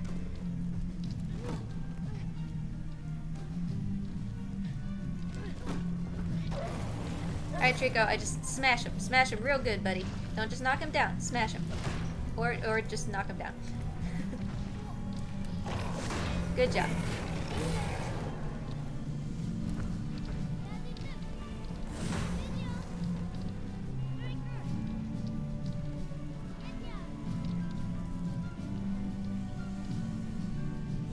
Treek, you were doing so good at the beginning of this run, and now you're just very confused all the time.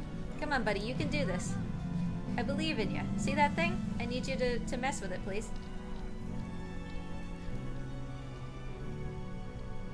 You got it.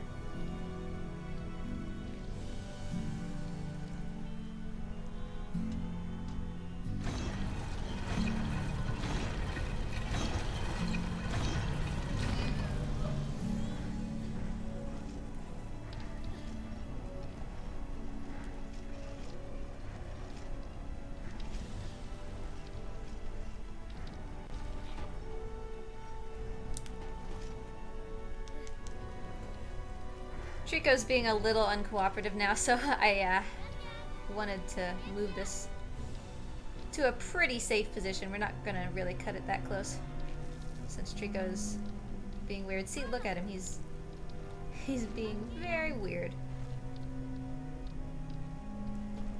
Well, don't move it too much, dude.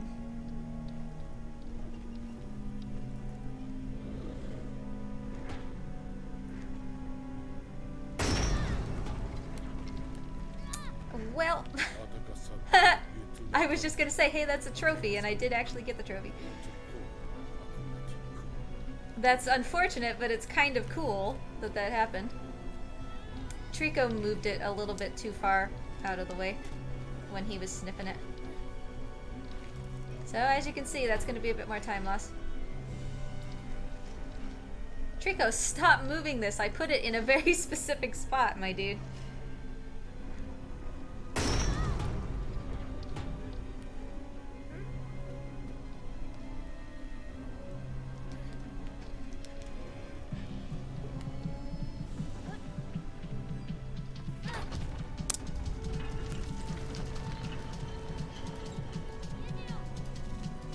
We can still absolutely, like, finish with 10 minutes of time save or more. But, I mean, obviously, you know, we don't want to lose time, but things like this happen. The good news is that every time that we reset, it has a chance of, like, helping Treecko's AI as well. Like, resetting him too. Which, right now, we kind of really need. Because he's being a little bit of a booger. Alright, Treecko was up in the hallway.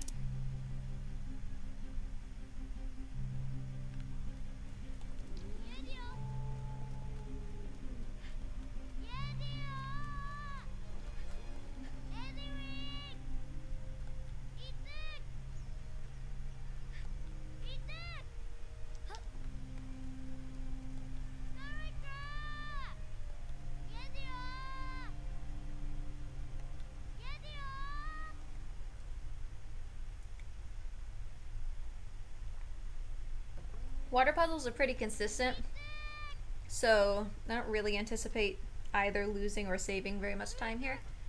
But cage puzzles after that. And that, if what I was working on yesterday continues to work, could be a very significant time save.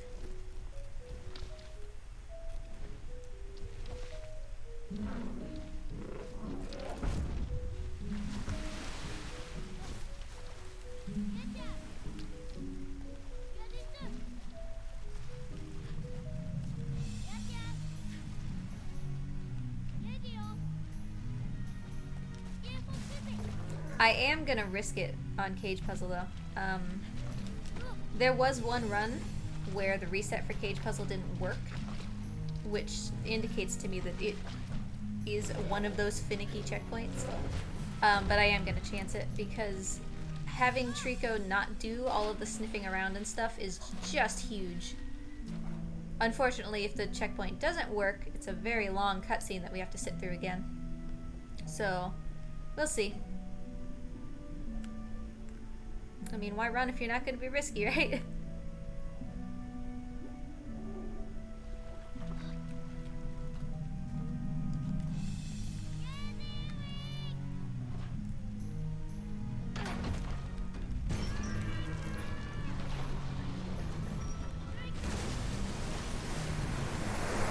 Oh, and Treecko's already down, which is great. We don't have to wait for him here.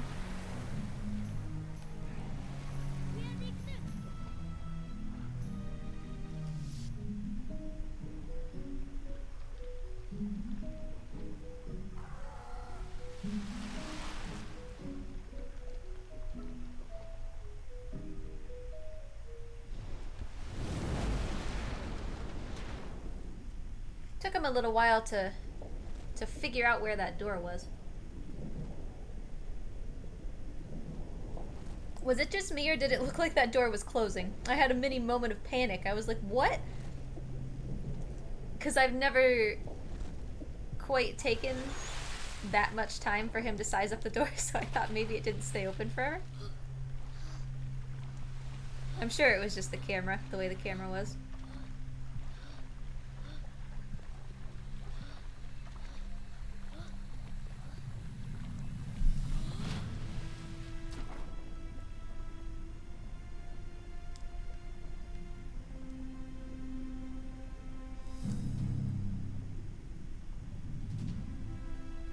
Can I point out, by the way, I don't know if it was an oversight or what, that the developers just decided that you didn't need a button for swimming upward. Like, the only way to swim up is to let yourself drown.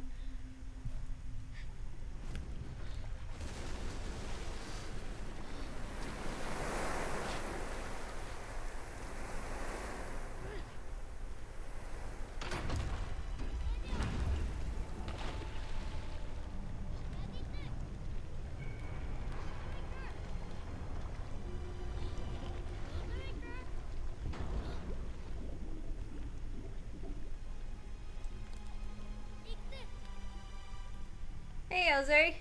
Welcome back. Did you get some rest? It's been going really well, actually, Elzari. Unfortunately, as you can see, we were at 723 saved, and now we're back down to 519 because Treecko, 2 times in a row, Treecko sort of caused us some issues, but I mean, it happens when you're running a game like this. You can't take all of your time saved for granted, so I'm still really happy with this run, and I mean, I just love running this game, so even when we don't have time save, I still usually have fun.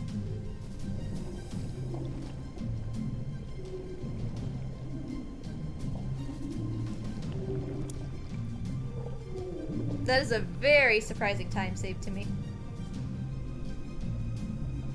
Because, like I said, these water puzzles are very consistent. To gold on that seems, you know.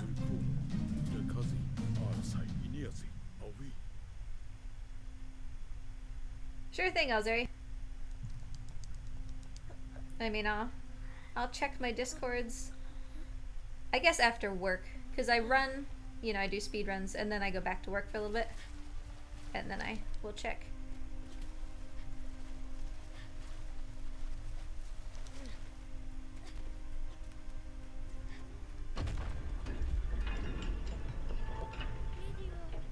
don't know why I called treecko there. Just kind of habit.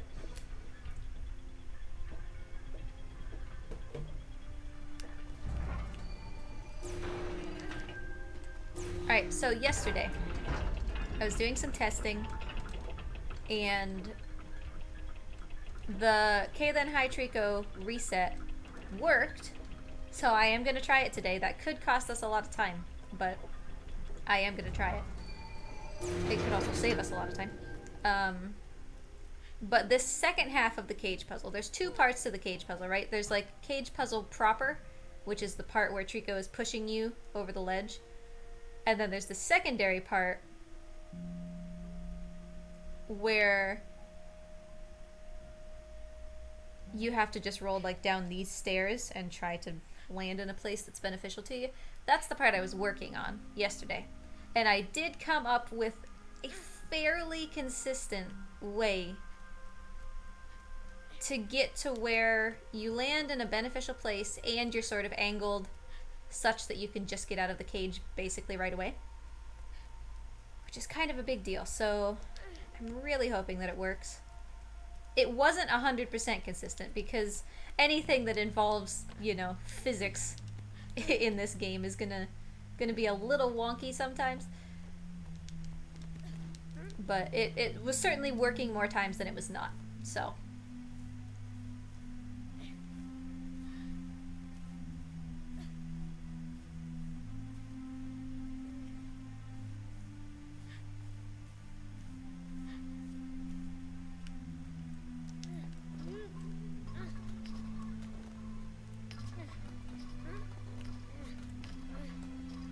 So I'm hopeful for this cage puzzle because this is arguably the biggest time sink in the run, unless you want to attempt White Tower skip, and then it's going to be that. But because it's the biggest time sink, it's also one of the best time saves if you can get a good puzzle.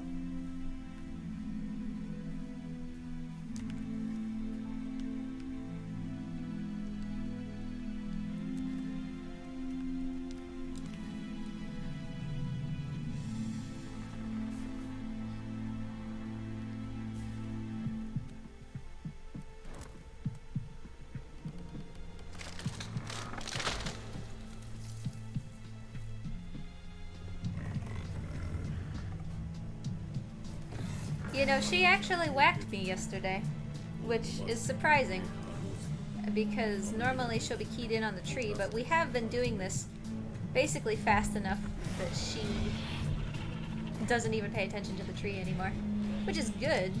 You know, that means that we're doing it faster than we used to.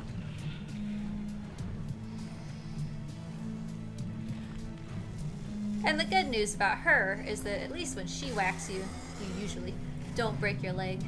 The ones at the end, yeah, they can mess you up and put you in sort of almost a permanent injury state, I suppose.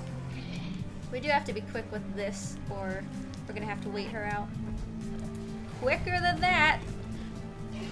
Where am I? Where am I? Oh god! Run, boy! This is not good. Get out of the way.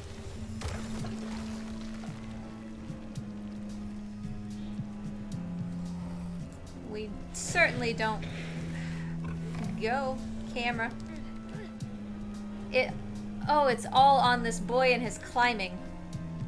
Depending on which climb animation you get, he'll take a little bit longer. And that's what caused her to be able to catch up with us. So that was not really what we wanted to see, but that's okay.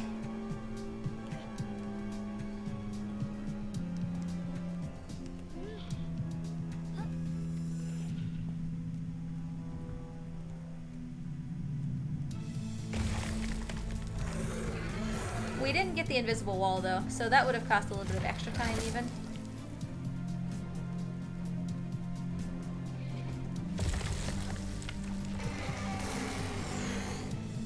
So no worries, we'll just keep our focus here mostly on the cage puzzle and try to make that as good as we can.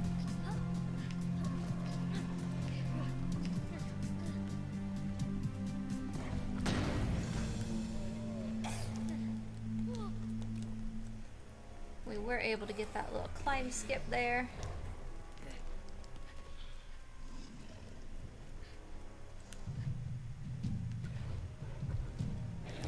Good.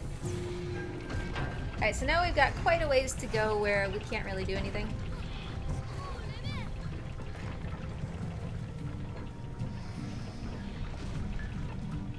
It'll be interesting to see, because that is the first time in, boy, I want to say like 4 or 5 months of running this. That's the first time that she's actually caught us. So it'll be interesting to see, you know, if we have that, but we also have this new and improved cage puzzle, how much time save we can wring out of that. Because remember, a good cage puzzle is still, I mean, that's minutes of time save. Like, it's not seconds, it's minutes. So I'm really hopeful that this is still going to end up being pretty good.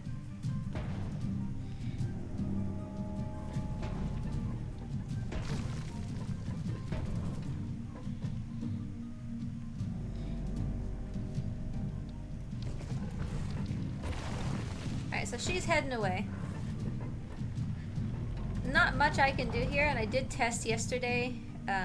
It's the same amount of time whether you move around or not, so we'll move around, I guess, just because. Because that's more interesting to watch, but we just kind of have to wait around so that the narrator can feel justified in saying we waited for an eternity.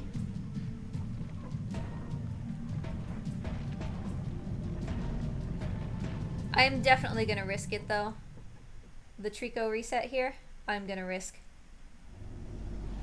There have been times when it didn't work, but 4 feet touchdown, and then we're going to wait for a treecko vocalization, and if that doesn't checkpoint it, then it's just because the game didn't want to, you know?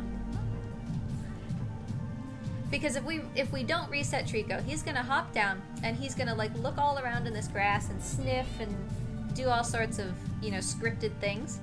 But if we reset, he's already past all of that. And he'll just try to nuzzle us once, and then he'll just start solving the puzzle. And waiting for him to sniff and everything is like 30 to 40 seconds. So we definitely do want to try that reset.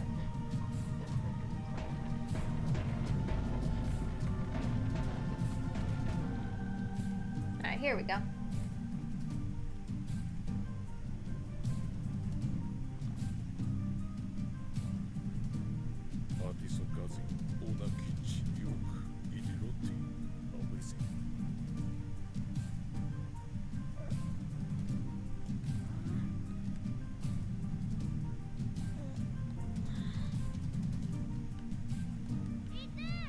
Alright, so assuming that we're doing the reset, it doesn't matter where I put my cage here. I need to spam call treecko and try to get him here like ASAP.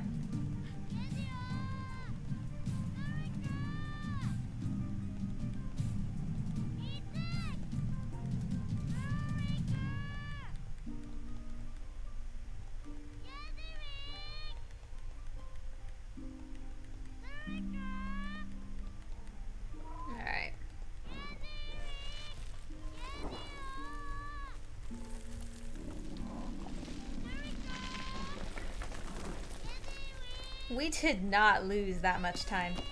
Look at this, we're gonna lose a couple seconds. I thought we were gonna lose like a minute to that female treecko catching us.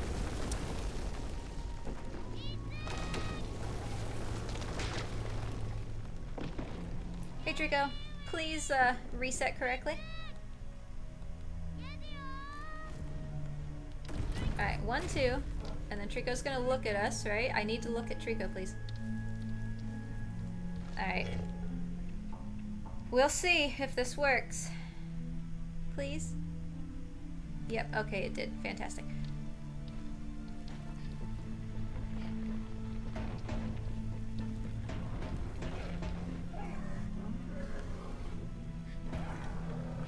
And that's a pretty solid location for the cage as well. It's a little bit to the right. So he's gonna nuzzle us here, which unfortunately we can't skip. It's so adorable though, like come on. Hi buddy. But now he should just start solving the puzzle right away, which is fantastic and much faster than it ever has been. We need him to get us up though, which yeah, he did do, which is good. Don't roll backwards. Don't roll backwards. Why is the cage rolling this way?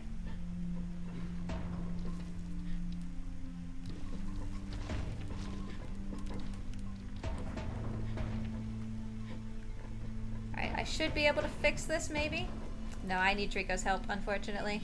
So this is not going to be a great cage puzzle. At least the first chunk of it is not going to be great. I'm sure you could see that the cage was not rolling in the direction that I was pushing it, so it happens, you know. I had a great cage puzzle yesterday. Treecko should be able to help us enough to get it past here, I would have thought. Oh, Treecko, why did you do that? Come on, buddy. Let me fix it. Let me fix it, not you. Oh, Treecko, you ruined me.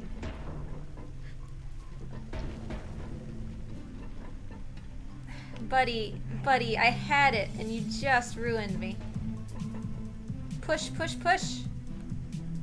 Treecko, you have gotten me into this mess, so you need to get me out, dude.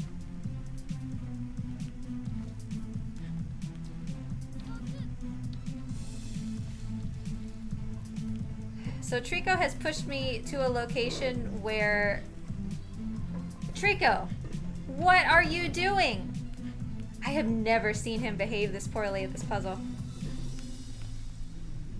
You need to push me, and you need to push me from where I am. Thank you. I have never seen him behave that way.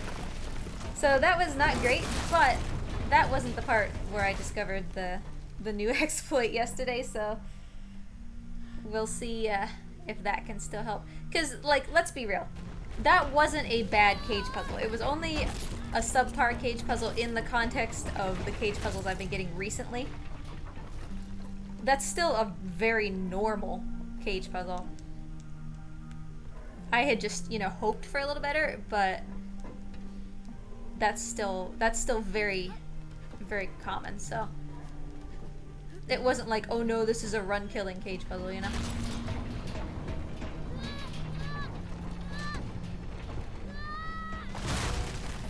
So let's check out this strat that I was working with yesterday, and we'll see if we can at least get this part to run pretty smoothly.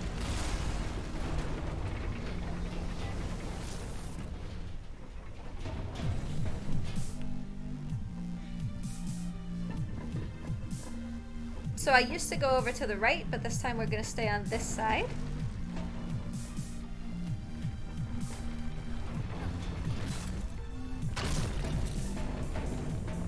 That went very, very poorly. I'm going to try real quick to recover this. No, okay. So we're going to do a checkpoint thing here. Like I said, it doesn't work every time because there is definitely an element of physics that Treecko I can't see that is unavoidable here, but there we go. Now all we need is for Treecko to just leave us alone for a hot second.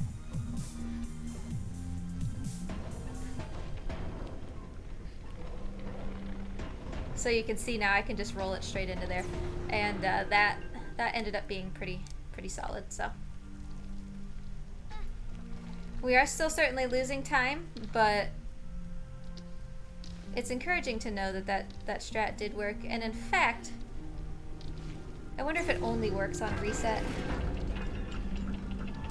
because obviously I was testing it on reset yesterday.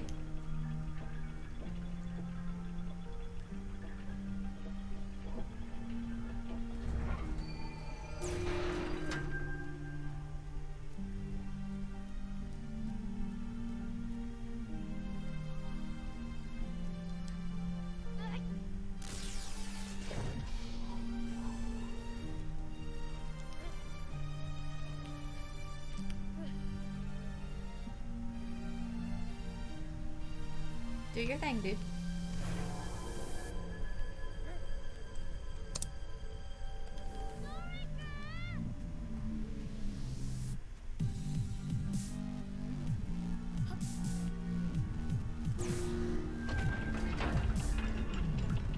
We still got lots of time saving here for a PB.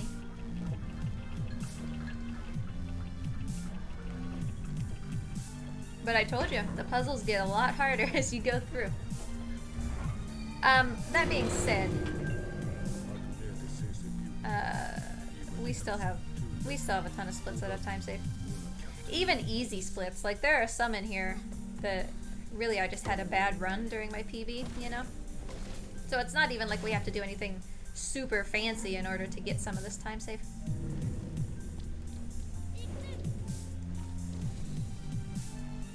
But yeah, Cage Puzzle and White Tower are definitely the game's time sinks. Treecko thankfully did understand my command here, so we're going to save a little bit of time in having him sort of double up on what he's doing.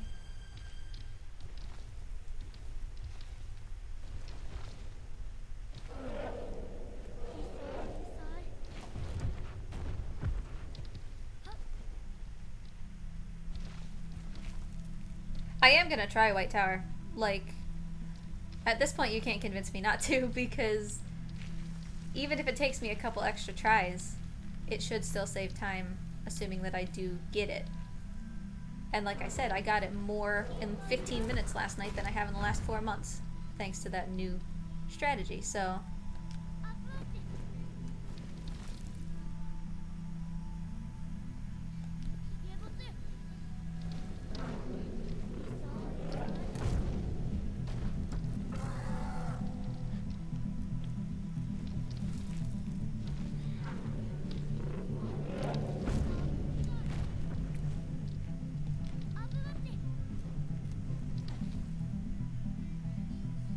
This way, Treecko. Don't get too confused.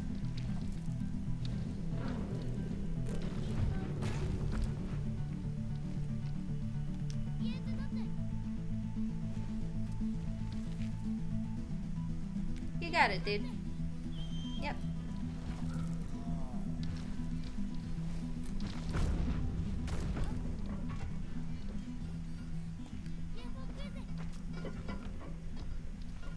Focus. Treecko, you can do it. We need to get him through this area without him, like, sniffing or anything. Yeah, you got it, dude, but you gotta go first.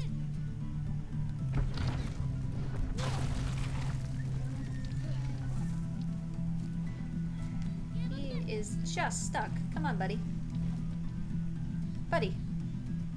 There you go.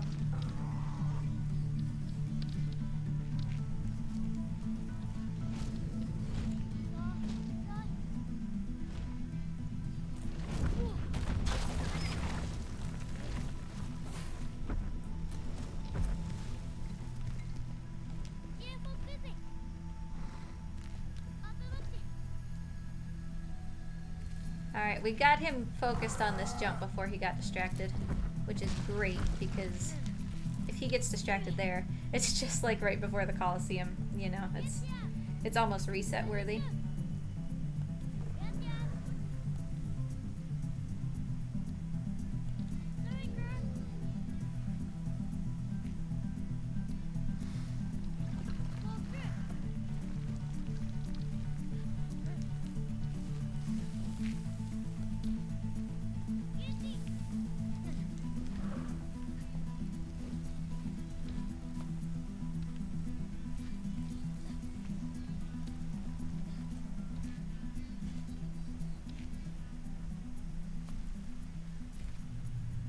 But that is now 3 runs in a row, speaking of the Coliseum, where we've gotten that glitch to work, so I think that that's pretty much just becoming a run feature now, which is great. I'm so happy that we finally figured out why that's happening.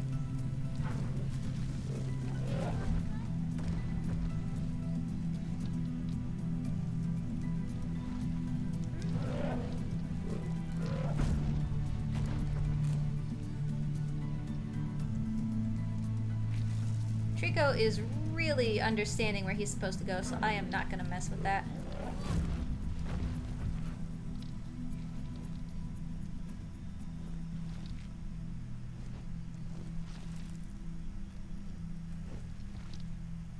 See if we can get this little skip here. The boy is noodling, but he recovered relatively quickly. Yeah, awesome.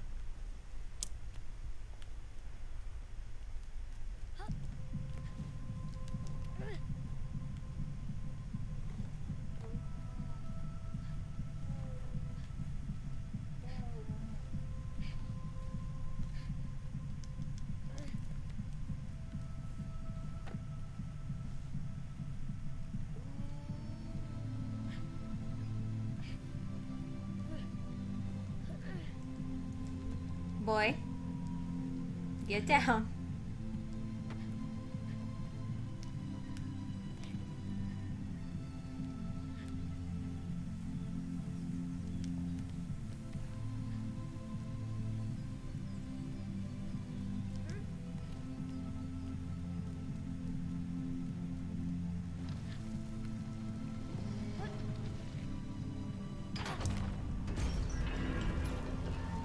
Alright, so after this whole cage thing happens, we're gonna have this very long cutscene. And as normal, I'm gonna step away for a minute, make a phone call, you know, take the dog out, that sort of thing.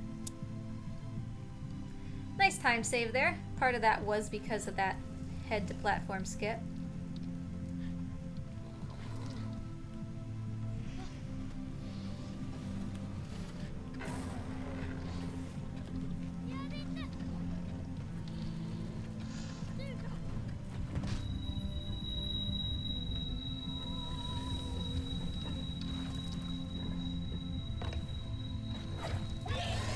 And we were able to get to the place that we needed to stand in before this cutscene started, so I think we're in pretty good shape here.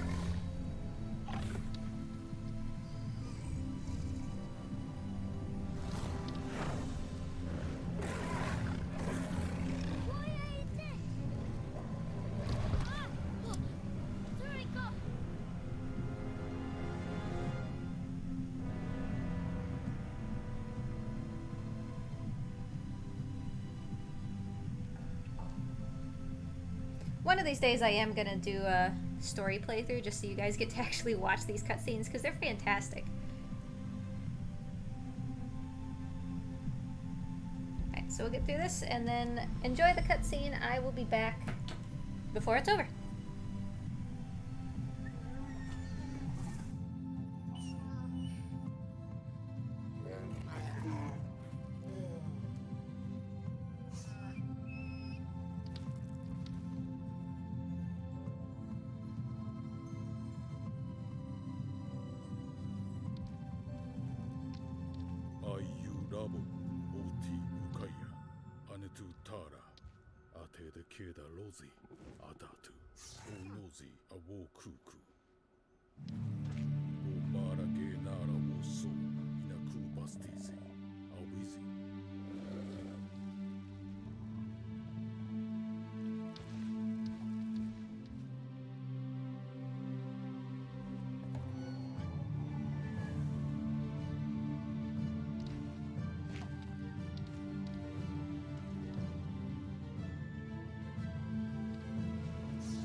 Unfortunately, none of these soldiers are willing to pick me up, so I can't really encourage Treecko to fight them in that way.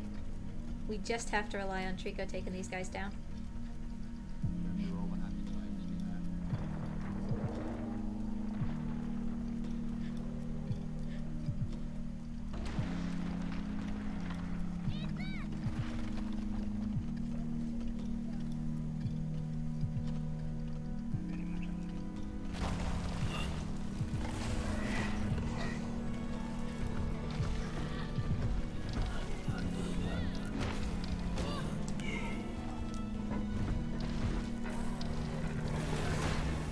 At least he killed one of them.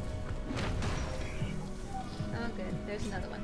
So now we just have this guy, who is not dead.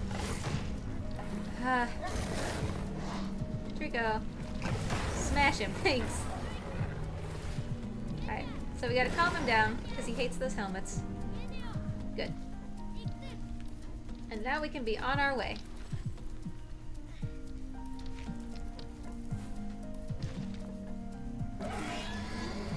So this is the White Tower that we've been trying to get to for the whole game. It's just right there.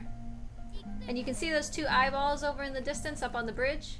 That's where the White Tower skip is going to happen. We're supposed to go all the way around the White Tower. But White Tower skip lets us just go straight up vertically, basically. And not go around the White Tower, which is fantastic. Assuming you can do the skip.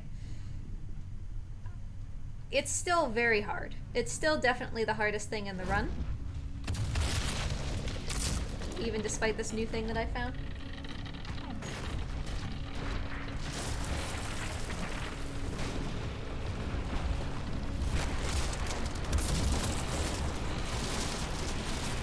So I'm going to try this skip. Like, I'm going to try it multiple times.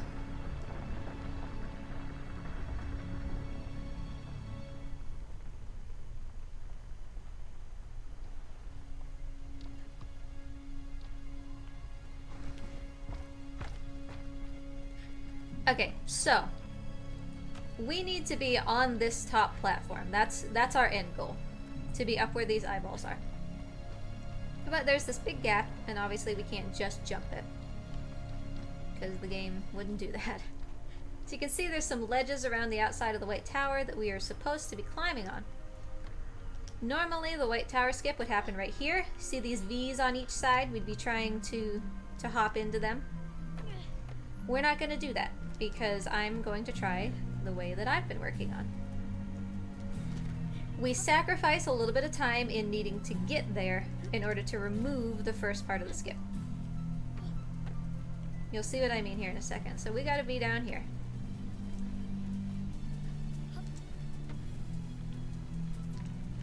So you can see I'm heading up to a place where we don't have to jump into the V because there's already half a V here.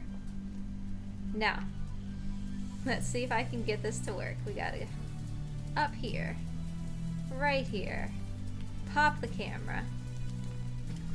Not quite, but that's okay. We're trying to hop into that bar above us, and so you can see here's the negative, right, of my method of trying to do it. We have to go all the way back here, so we sacrifice a bit of time in order to not do the first part of the skip. But I'm still gonna attempt this a couple times. I mean, in fact, I'm going to attempt it until we get it. Because this takes long enough that if we ever decide to go around the White Tower, it's an automatic time loss.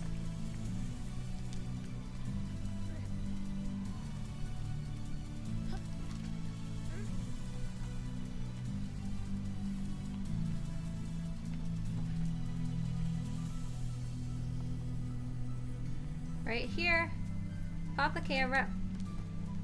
That boy. The camera is the entire, like, reason that this trick works. So.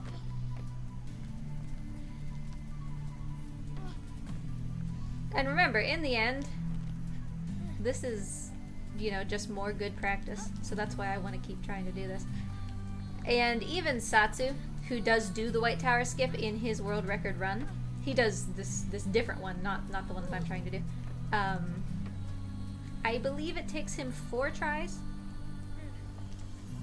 to get the skip, so it's certainly not something that you expect to get, you know, even on your first or second try.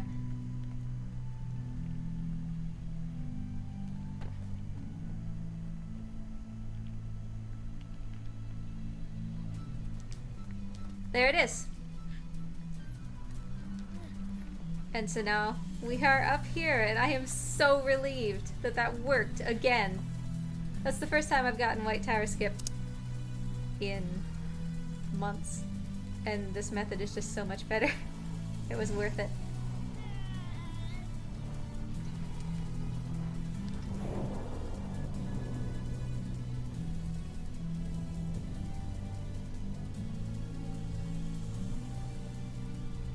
I am not going to be able to wipe the grin off my face for the rest of the day. All of that hard work that I've put in over the last couple months to try to get this skip to work, and it just... 3rd try.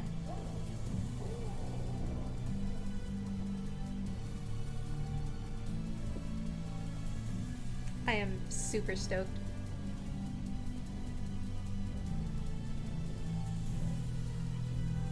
Watch how much time we're about to save, guys. Like, it's gonna be great.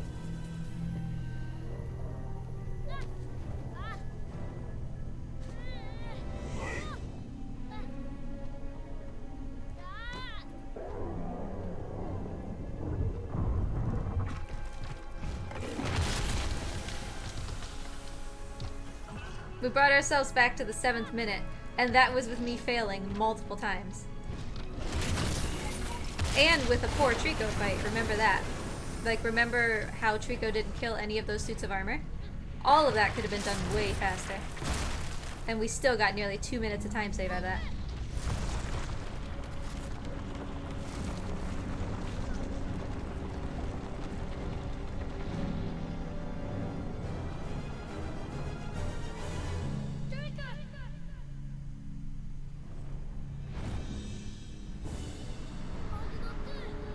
I'm so stoked. This is the first time in such a long time that we've ever been able to do White Tower skip. And this new strategy is just so much more reliable. It makes White Tower viable.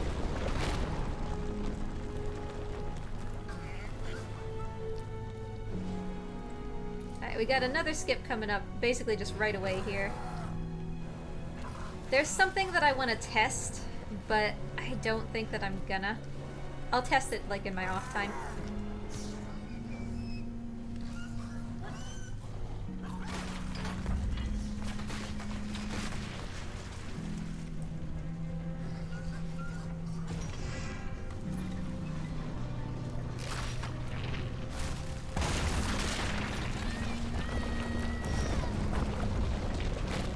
Alright, so normally we're supposed to grab onto one of those gargoyles and it's going to fall and drop us onto Treecko.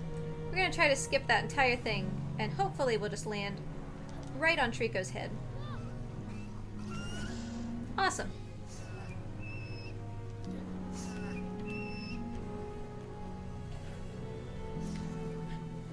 That's actually much harder than it looks because the walls just kind of want to shove you off into the abyss. If you tap something with the boy, you don't just usually slide down it, it kind of pushes you away from it, like there's a barrier. And because that staircase that I'm trying to climb is so narrow, you know, makes it hard to actually land on that. So, it's great that we were able to land that as well.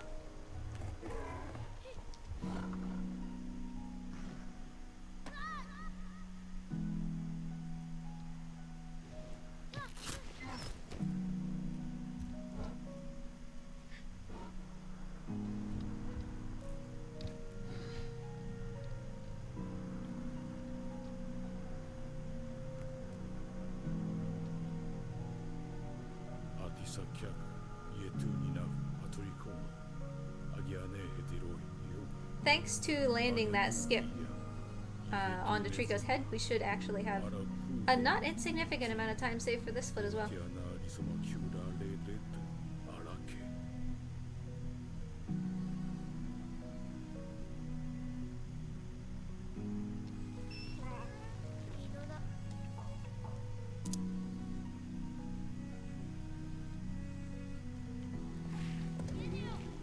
mean, a gold there.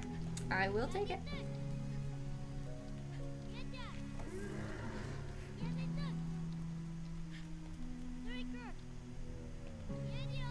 And I mean, I know, yeah, it's 1 second, but for splits like that that are super consistent, as far as like my own runs are concerned, it's nice to save even that much. That was on purpose. I know that it looks like the boy just sort of failed, but I did want to hop down there, so. Alright, wings are out, so now we can jump. And then we just gotta get on treecko as fast as we can.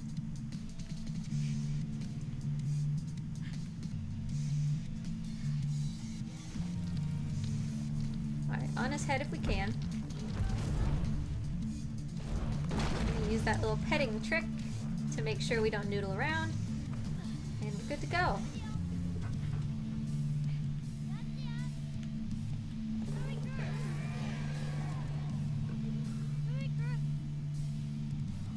I didn't split, sorry. I might remove that split because now that that petting trick is part of the run, I won't have a free hand to split there.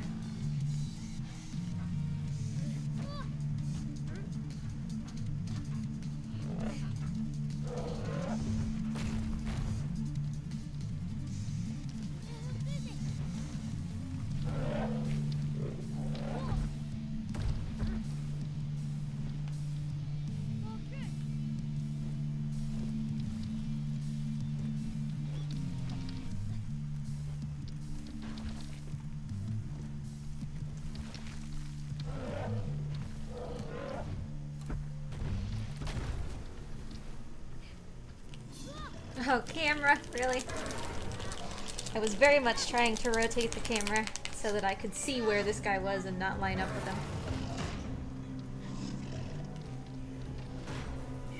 Sometimes the camera just gets stuck and you have to take it to the right and then to the left again in order to unstick it. Kind of doesn't really make any sense, but...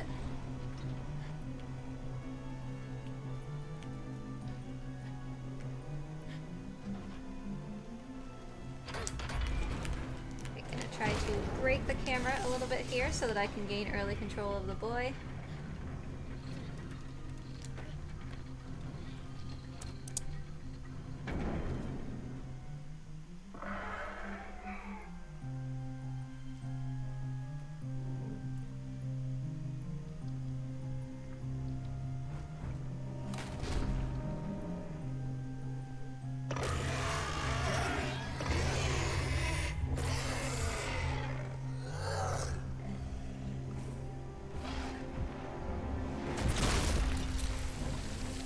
This fight definitely has a lot of tricks to it, but overall it's pretty consistent.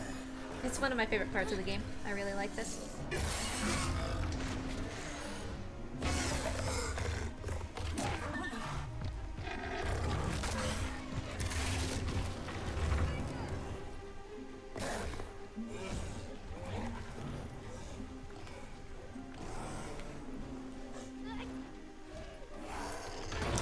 Try to break the camera here in order to, again, gain early control of the boy. There we go.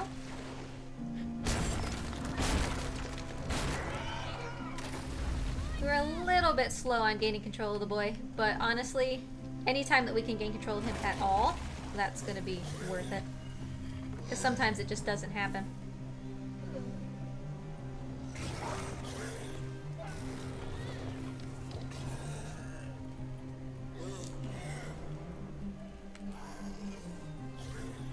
Super important that we do this part very quickly.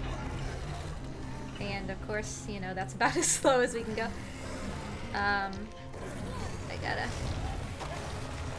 I don't even know what's happening. Well, I'm down on her, and that has never quite happened, so let's see what happens if I reset here. I know where I want it to take me.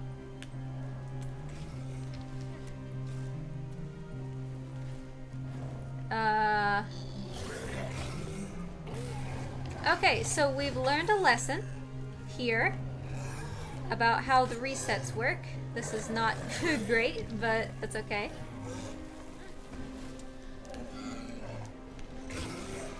Oh, just let me know. So we've got to do the whole tail thing again, basically.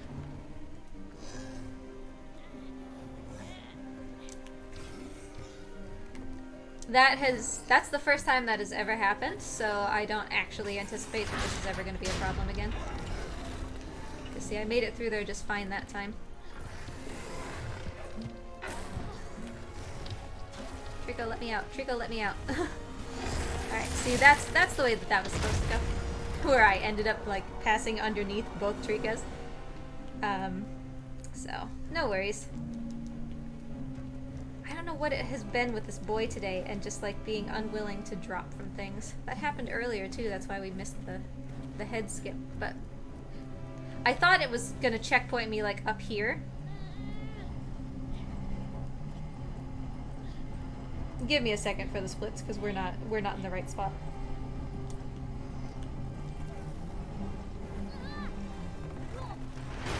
Ooh. Okay, good. I'm on Treecko's arm, I think. No, I'm not. I guess. What?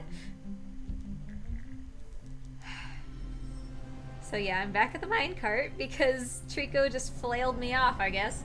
I couldn't really see what happened. Not super uncommon for Treecko to just completely knock you off there, but...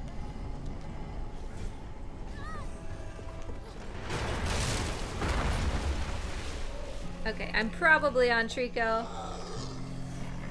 Maybe.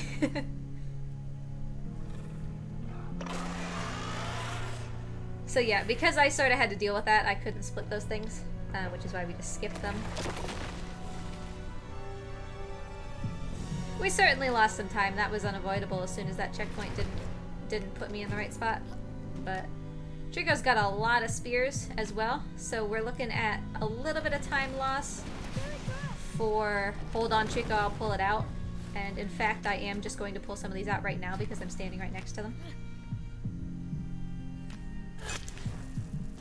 So basically, if you have to reset at all during the Treecko fight, you're gonna get a ton of these spears because it doesn't actually remember how many spears Treecko has. It just kind of gives him a number, which is a lot. So in an ideal world, you don't have to reset during the Treecko fight at all, and Treecko has no spears because you've been taking care of it for the entire game. If we have to reset, we're gonna get hold on Treecko, I'll pull it out, which means we have to remove spears before we can progress, which is why I just pulled those out now. Now what we absolutely, and without a doubt, do not want to hear is we do not want to hear the boy say, hold on Treecko, I'll pull it out, at this point. Because there are no more spears for me to remove. Which means I'll have to completely reset. Oh, there's still one more spear. I can see one. Okay.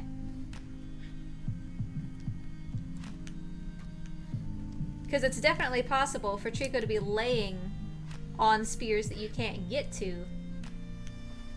Okay, there's actually 2 spears, so we'll be just fine.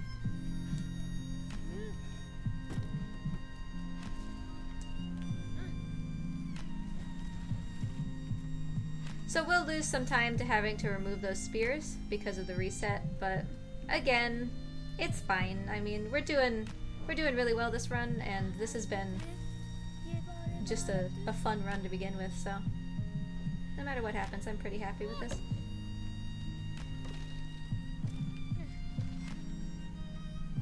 Like I keep saying, okay, we do still have hold on Treecko, I'll pull it out, but we do have those extra spears, so that's good. But yeah, I kind of like don't want to take first place. I can, I know that I can, but I don't want to because then, you know, like I wouldn't feel as good about just continuing to run the Last Guardian after that. Alright. Treecko went a little wonky there for a second. So we took out one spear. I'll take out the other one if I have to, but better not to waste the time doing that now. And you can see that we're already starting to get into our time loss here a little bit. What am I doing? Get down. Yes, that's a great way to get down.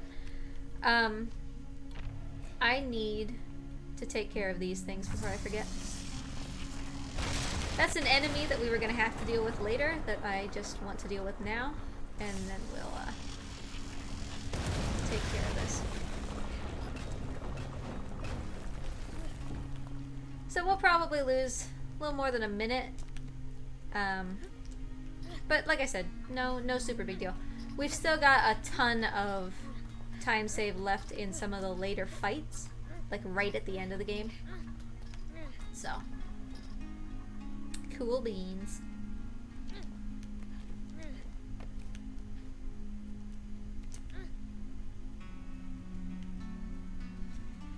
We'll lose a bit more time if the cutscene still won't trigger after that spear was removed. It's impossible to know until that time comes, so.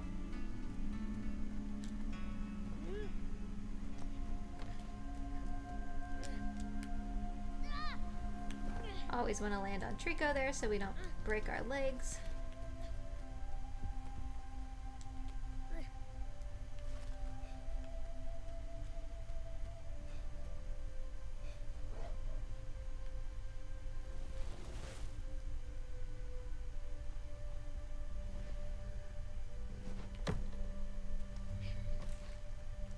So, in an ideal world, we give Treecko this final barrel, and then the game sort of zooms out to let us know that this section is done.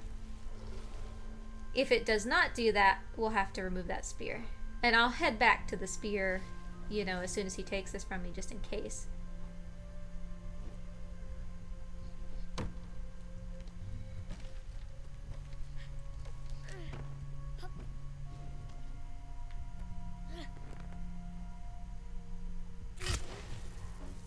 Hi, buddy. Yeah, we did still need to take out that spear in order to get it to trigger, so.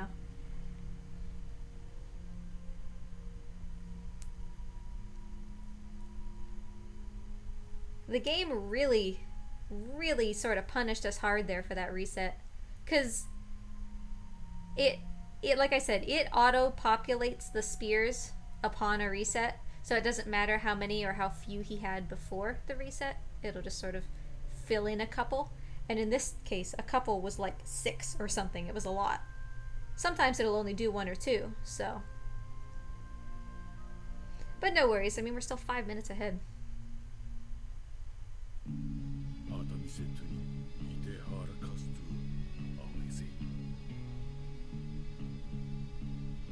The soldiers at the elevator, boy, if we could just explode them such that all of them trigger, that would be a huge time save. Like, we still got plenty of stuff.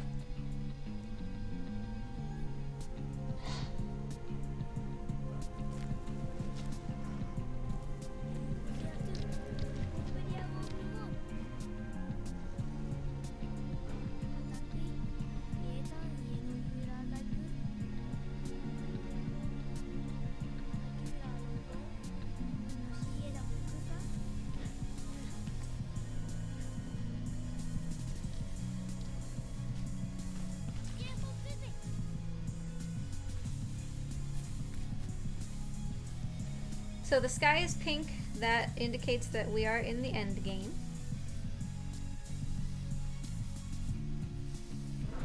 And not much longer now before we're done with this run.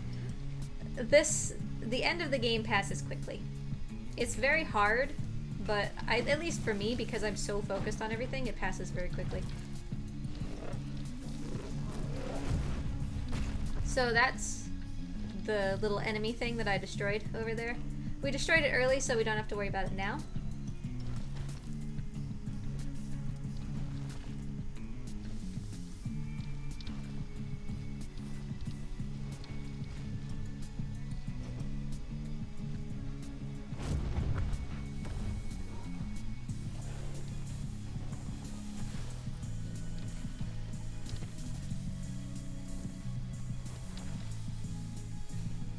We'll have to deal with one more enemy up here.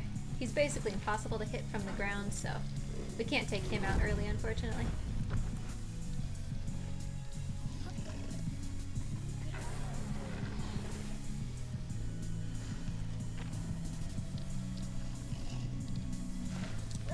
Treecko, he always, no matter how far I go, he always follows me and just kicks me in the face.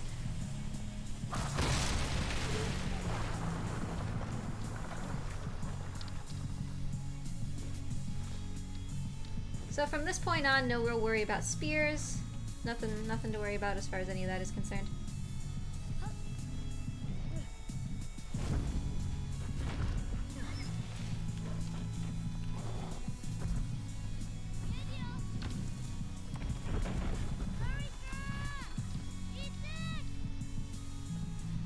Oh, awesome. Treecko has been getting stuck there lately, but he did turn around for me here. For some reason, only in this particular spot, if he's not facing me, he won't shoot his tail. I don't really understand it, but he's been giving me some trouble with turning around for me there, but this time went well.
Now we'll see about early mirrors. He's been a bit of a booger over these last couple runs as far as these mirrors are concerned, so...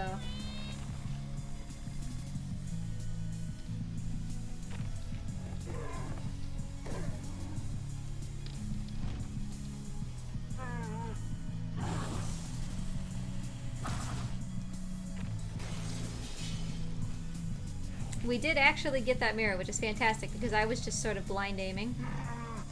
The camera doesn't pan up that far, so it's always a blind aim for that. So that should definitely help.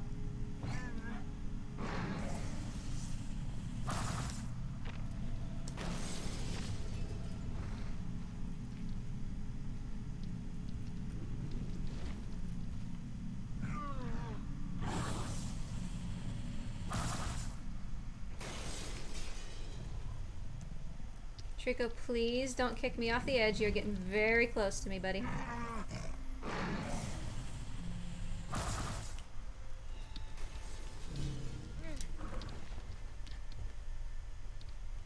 Alright, so that was, in fact, very good early mirrors.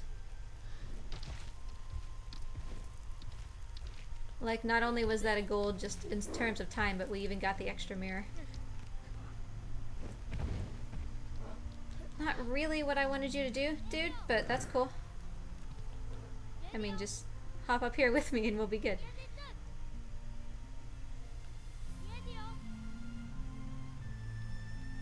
Come on, buddy. You got it.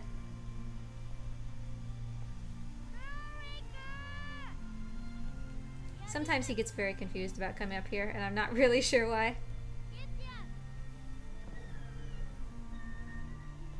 Because I can't progress without him, so I don't really understand why he doesn't hop up here, like, of his own volition. But he's up here now.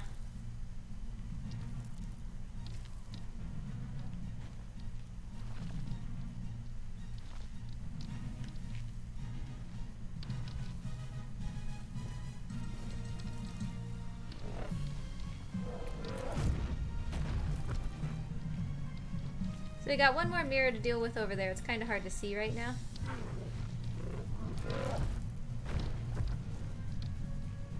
And then we should be good for quite a while.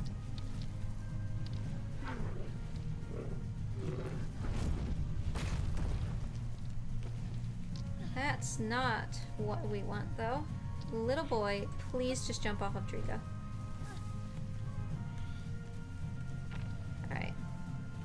Because we definitely want to kill this mirror while we're here instead of while we're on Treecko's back, like over by the pillars. Again, I'm blind aiming now. I can't see if it's rotating or anything, so good.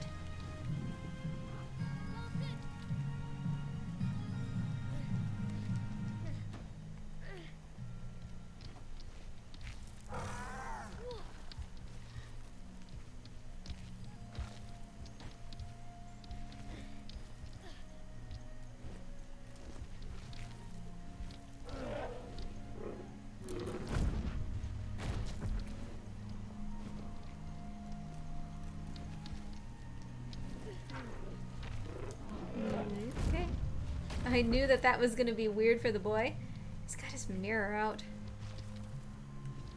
I really love the parts of the game where we don't have the mirror. Because it's all the same button, you know? Like, it wouldn't be so bad if it wasn't all the same button.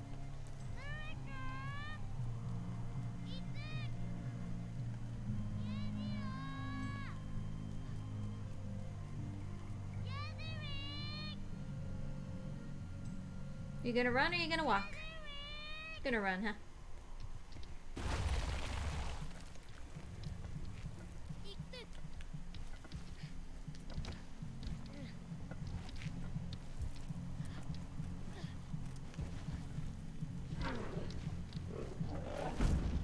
So now we just have a series of progressively tighter jumping puzzles to guide Treecko through. This is pretty consistent. There's a little bit of wiggle room a little bit later on in this split, but I think we're set up pretty good for it.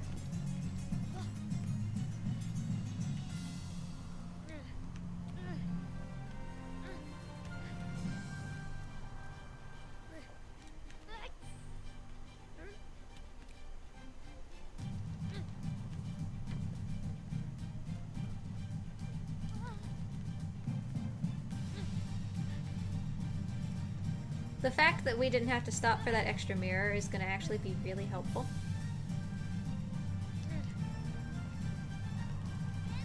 He always goes.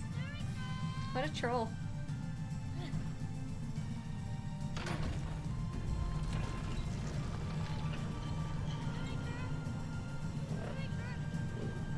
Well, that was relatively quick at least.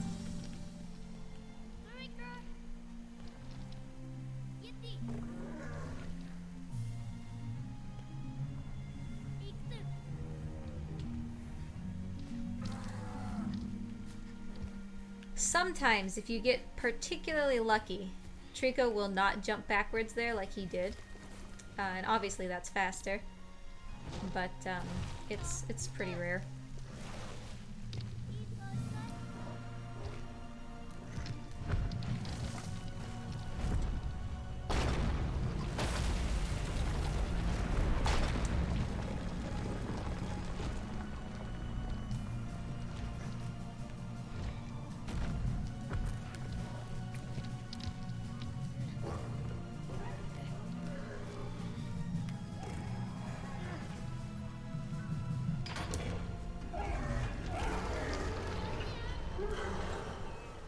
So you can see the platforms here are getting a little bit smaller every time to make it harder for Treecko to solve these puzzles.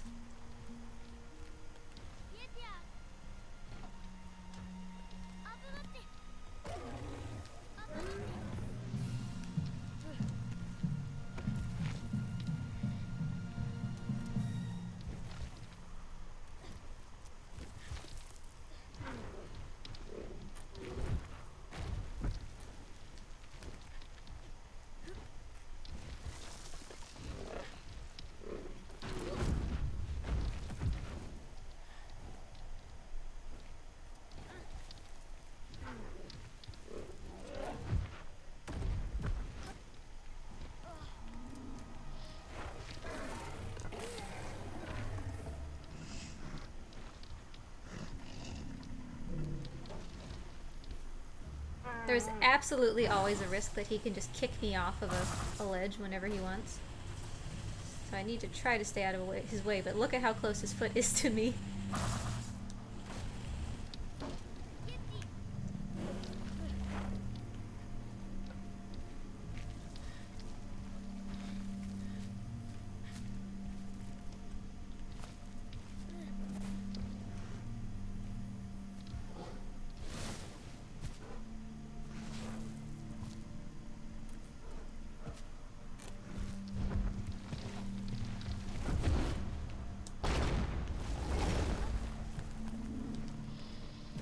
So we can start to progress without him here. Just enough to do that ledge. That's why I was on his head.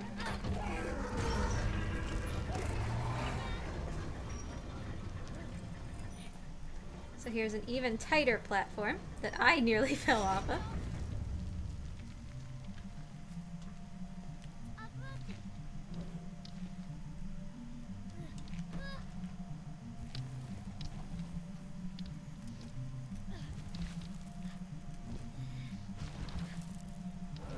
We're going to want to be on his head for these puzzles as well, because we're going to have an enemy to deal with here.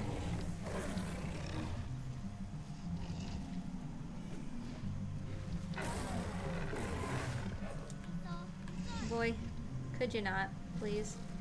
The mirror boy.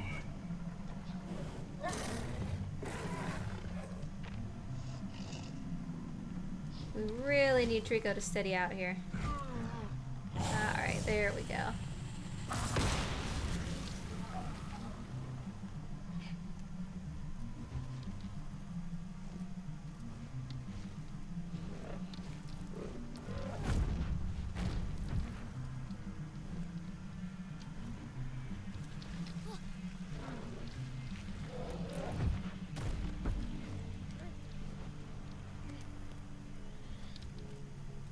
So we won't need the mirror for a while now. We're just going to be putting together a gigantic bridge to help us get over to this White Tower. Because if you remember, Treecko kind of destroyed our only way to the White Tower right after the White Tower skip, when he slammed the bridge down to try to save me. So that was our only way to get there. Now we need to figure out something else.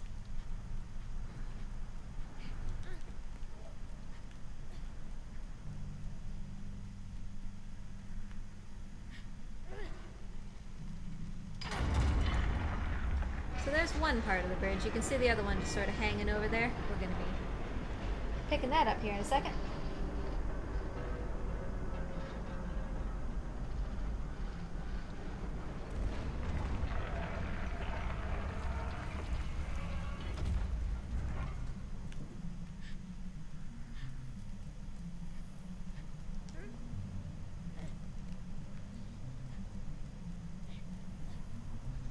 Alright, Treecko. Boink.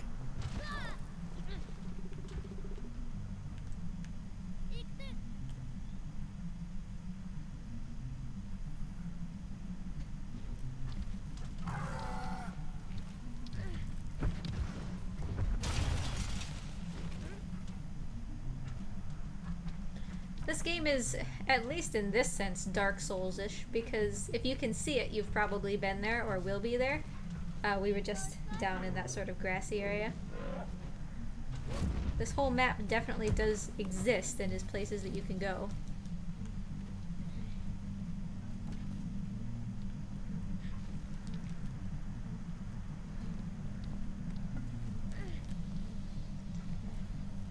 We should be looking pretty good on this split. We've got one more bridge to put together.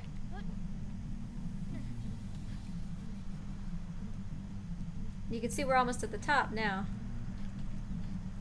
of this whole valley thing.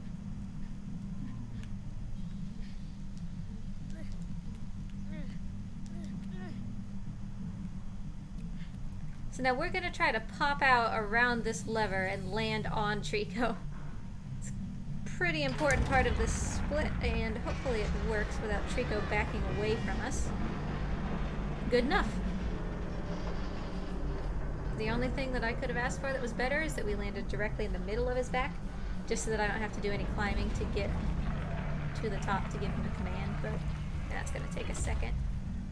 No worries as far as that's concerned.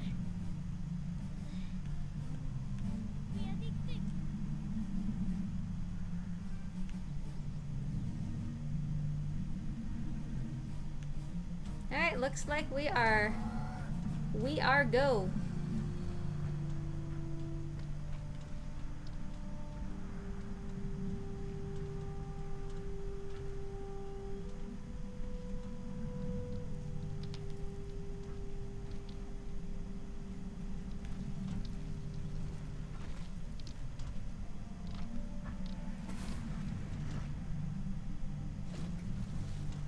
Yeah, The split has been very consistent, so we'll lose just a few seconds.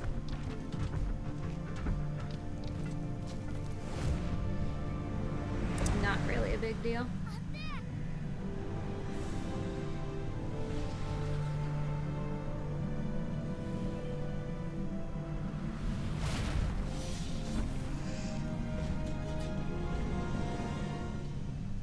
Now here, though, is where things get messy. This is another time when there's definitely a ton of potential for time save. Big time sink as well.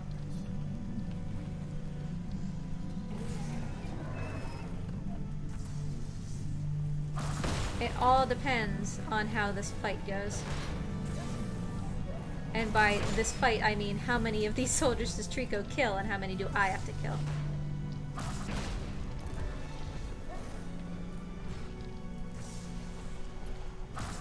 Awesome that we got all of those right away.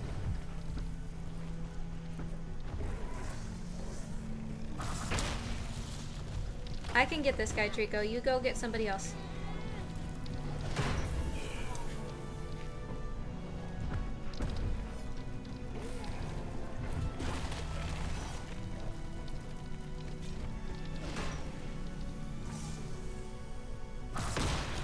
That guy's dead. Treecko's being a little bit slow, but I can't really help him. I need to be down here to get ready for this guy. So Treecko needs to take care of that guy himself, which it looks like he did.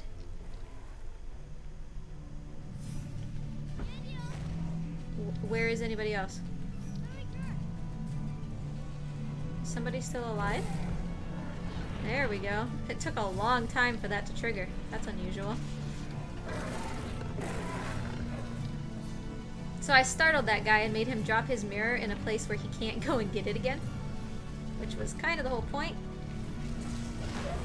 It also seems like we did quite well in that there is not a second mirror guy.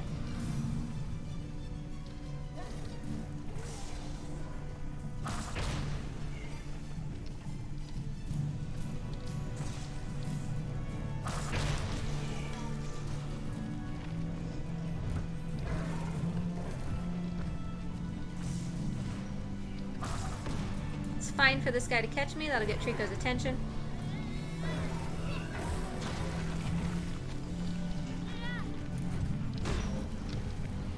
Smash! Oh, he fell. That's too bad.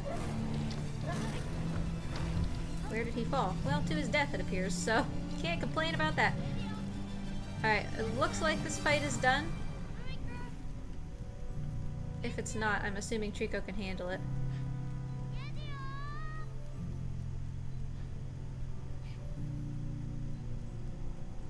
It's always a risk to leave Treecko there in case another mirror guy just, you know, appears or whatever. Because Treecko can't handle mirror guys by himself.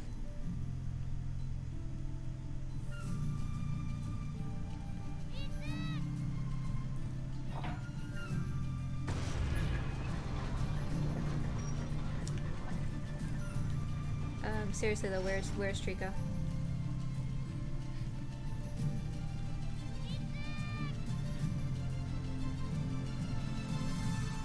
I don't want to take this risk because if for some reason he's not... Okay, he's coming. If for some reason the enemies were not dead and we progressed, I would not be able to do this elevator skip. It wouldn't work. And so we would have to reset to the beginning of that fight. So yeah, sure, we had some time save, but it's okay. Like, it's better than restarting that entire fight.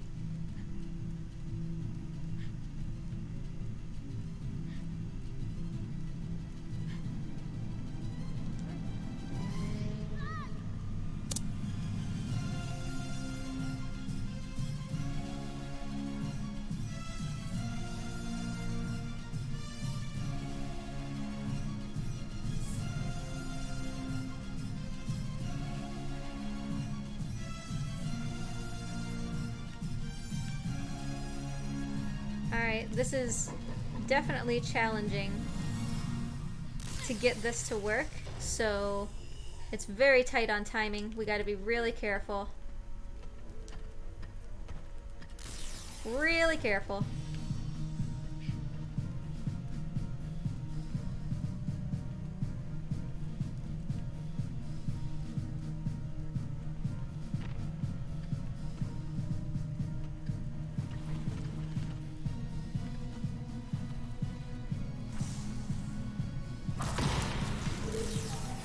I didn't actually get a chance to see, but I think that worked.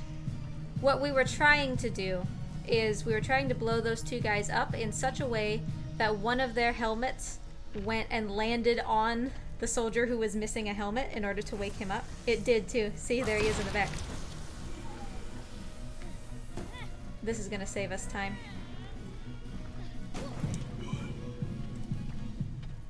Drop the helmet, boy.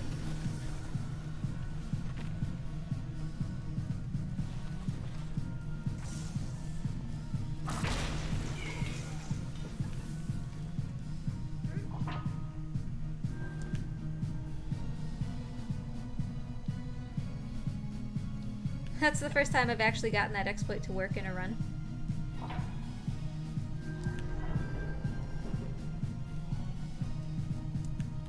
Put it down.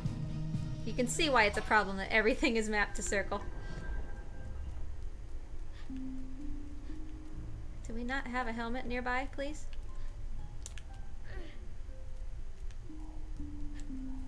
Okay, so we'll need to take care of this guy real quick.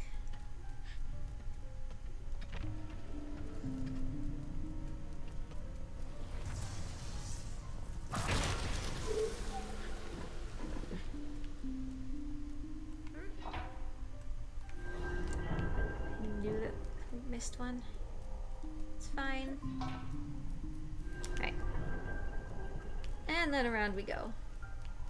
Is this the last one? No, there's one more.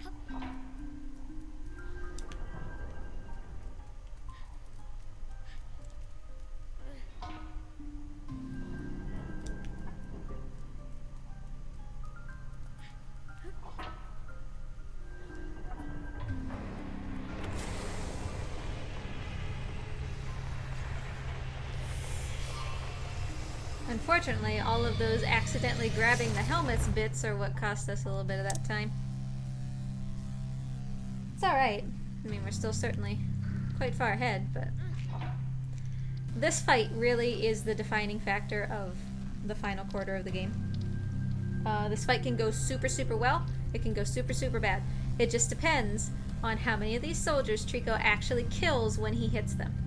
If I have to do most of the fighting by pulling their helmets off, it's going to be, you know, obviously much more subpar than it would if Treecko would just kill everything he fights. So we'll see how this goes. It's always super interesting to see how this fight plays out. It's a very long fight.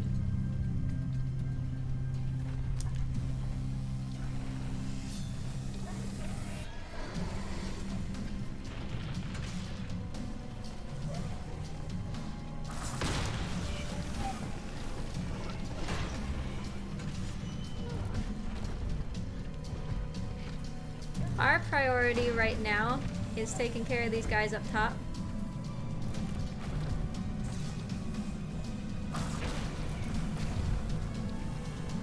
Did he get this one up top over there too? I'm gonna shoot just to be sure.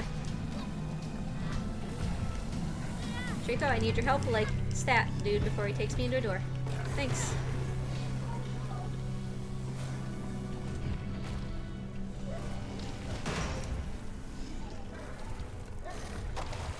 Treecko, buddy. I need to get over here to this door. Specifically this door. Because there's a mirror guy about to come out of this door. What are you doing, Treecko?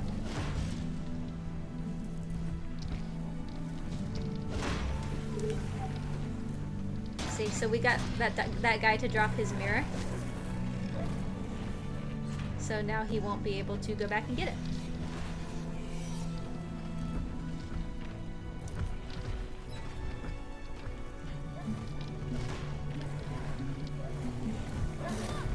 Fine for me to be grabbed as long as that other mirror guy isn't here. He's not. The guy who wasn't dead fell down the hole. That was lucky.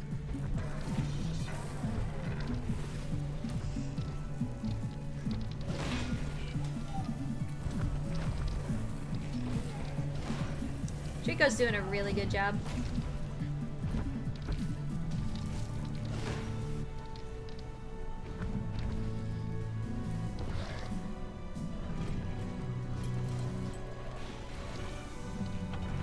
So here's that other mirror guy.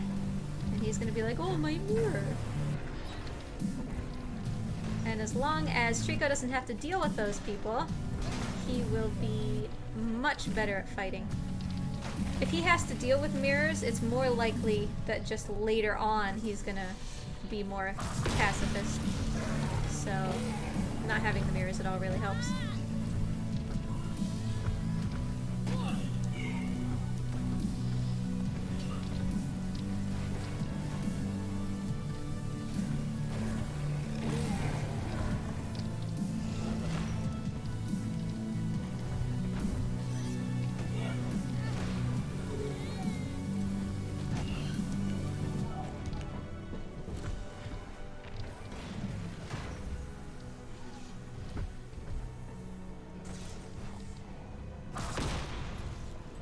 Okay, that thing is for some reason not ready to come down yet.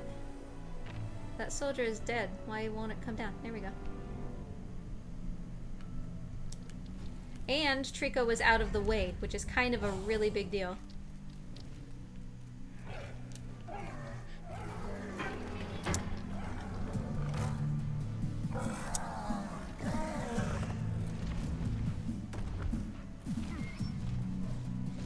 So that was actually a really solid fight. I'm really happy with that.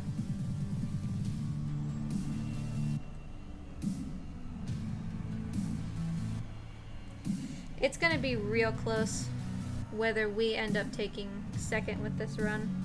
We'll have to see.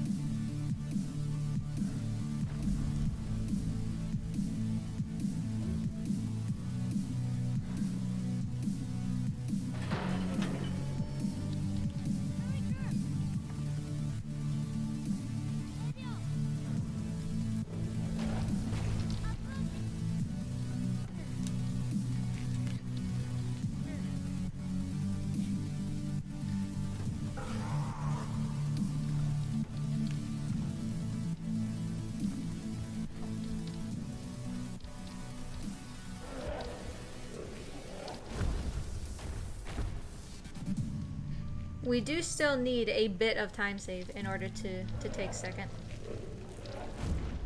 But even if not, I'm really happy with this run. So, this has been really fun.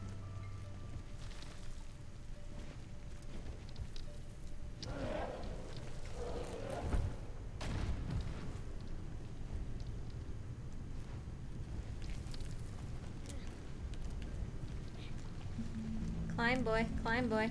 Climb, climb, climb. Climb. Great.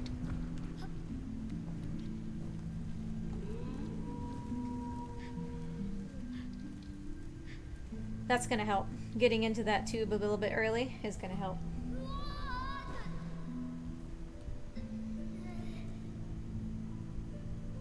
Climbing the Master of the Valley in one go. Also really gonna help.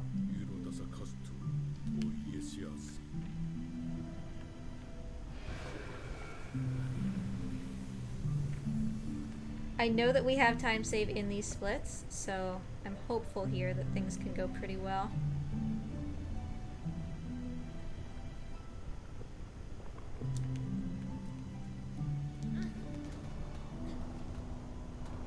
See if we get stuck here at the top. I'm hoping not.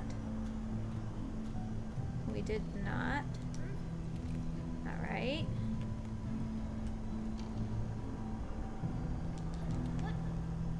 Things are looking good. Awesome.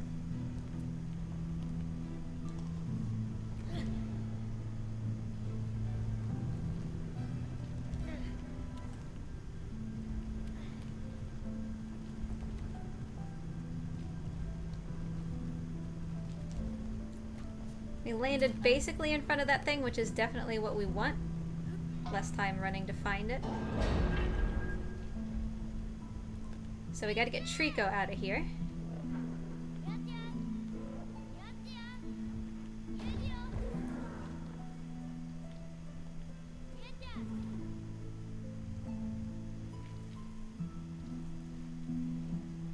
Alright, Treecko's out.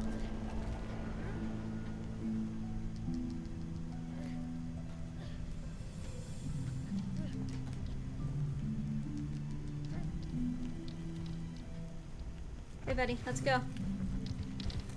Treecko is the one responsible for triggering the cutscene, so we definitely need to get him going.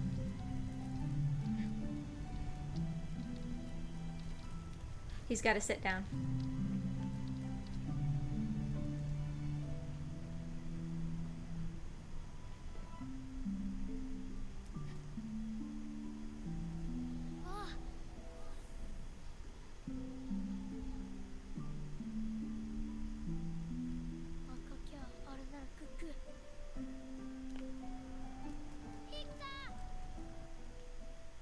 Alright, we were able to get that cutscene trigger pretty quickly.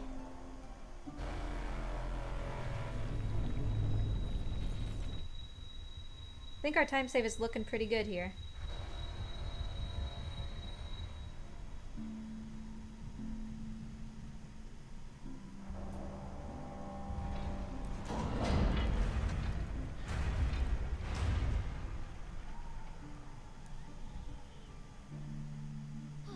Like, I think this went about as well as it could have for this particular split as far as time save goes, so.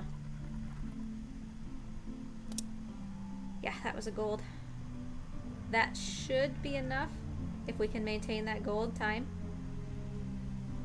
I think. Well, actually, maybe not. Maybe not. I'm bad at math, so maybe not. We're gonna be cutting it real close, guys. But like I said, I mean, it's fine anyway. This has been a really fun run.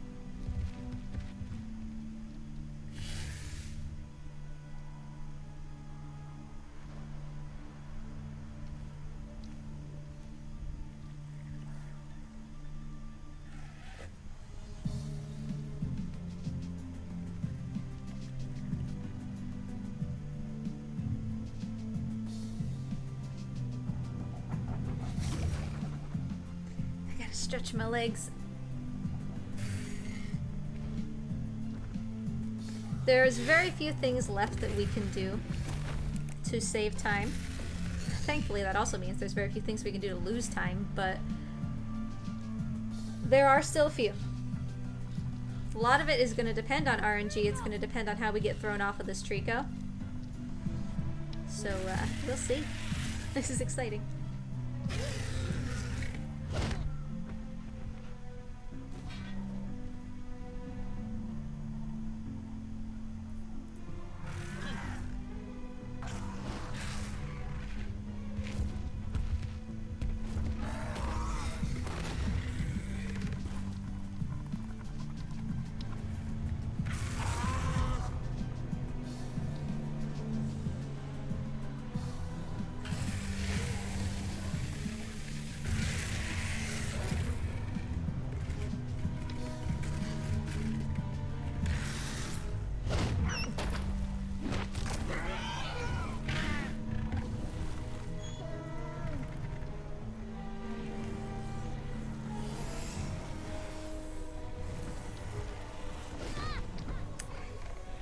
So he did clip us. That was one time when I was hoping to save just a couple seconds. He was very close to not clipping us, but that's fine.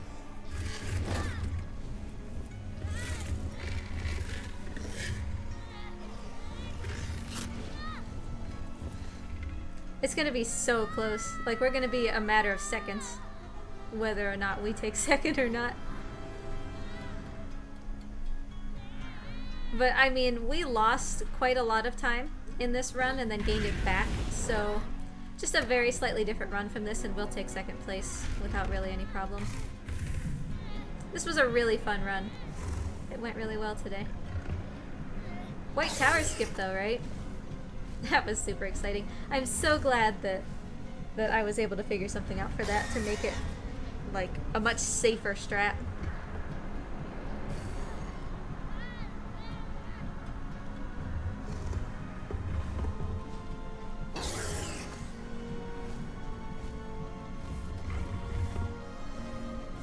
I think at this point we're gonna probably be about 20 seconds away from taking second, but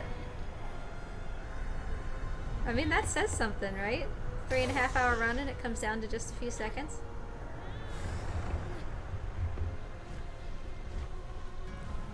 And like I said before, I actually kind of don't really want to take first place in The Last Guardian, because then I don't really have as much incentive to run it, and I just want to run this game forever, so.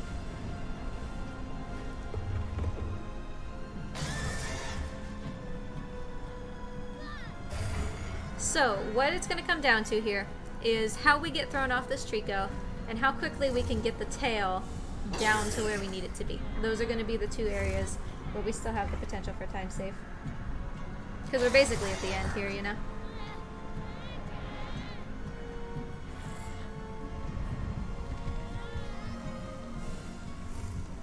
That was actually not bad.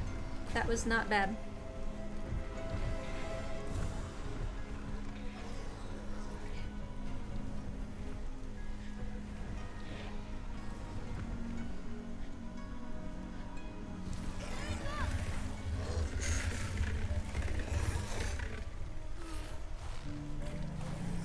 Unfortunately, I think that we can't hit second place, like just based on what the time is right now. I don't think that we can do it in the time left, but it's really close, and that's really exciting.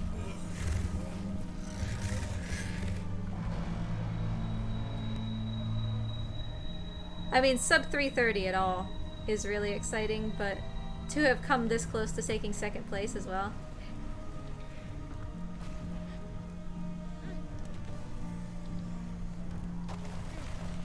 Ooh, that treecko actually got really close.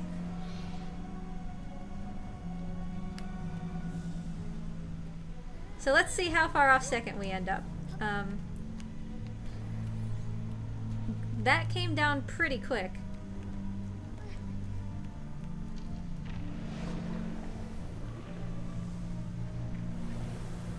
We'll see if we hit the Master of the Valley on the first go. We did not, of course.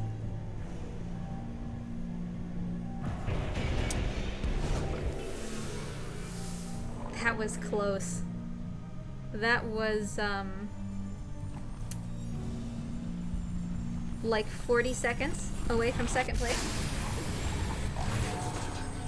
That was a really fun run. I'm gonna shut up and let you guys watch the ending here, but,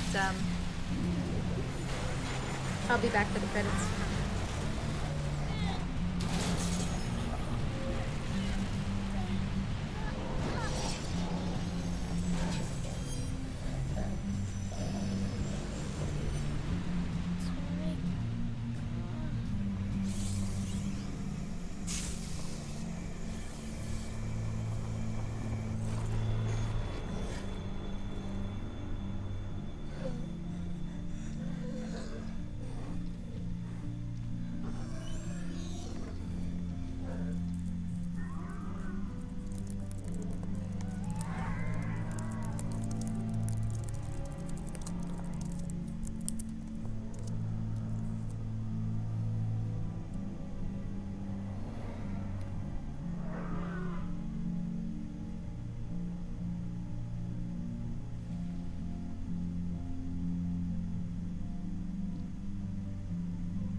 We have an after credits scene too, if you guys want to stick around. I can actually skip the credits, so we can watch that as well. If you've never seen it before, highly recommend it. After the after credits scene, I'll talk to you guys. Enjoy.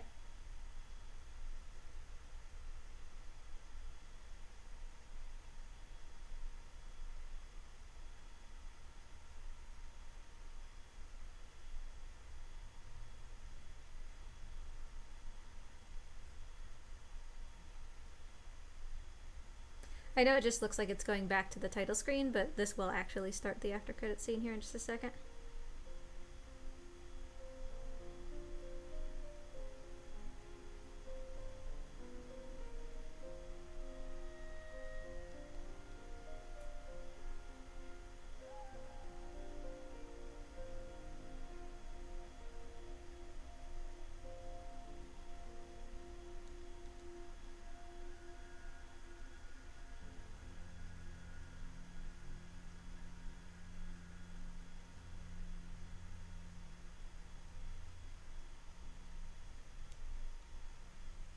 Okay, here we go.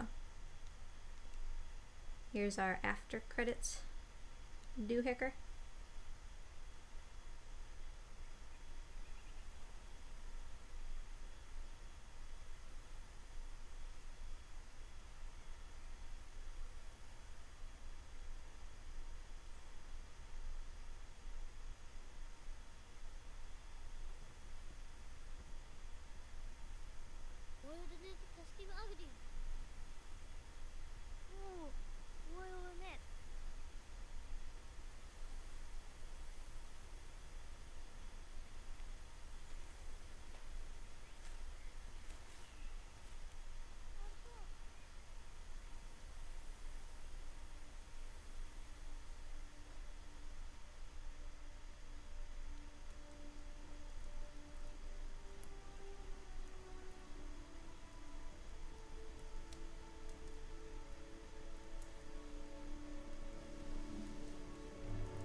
Kinda hard to see, but there's a second smaller pair of eyes over there on the left. So maybe Treecko's okay.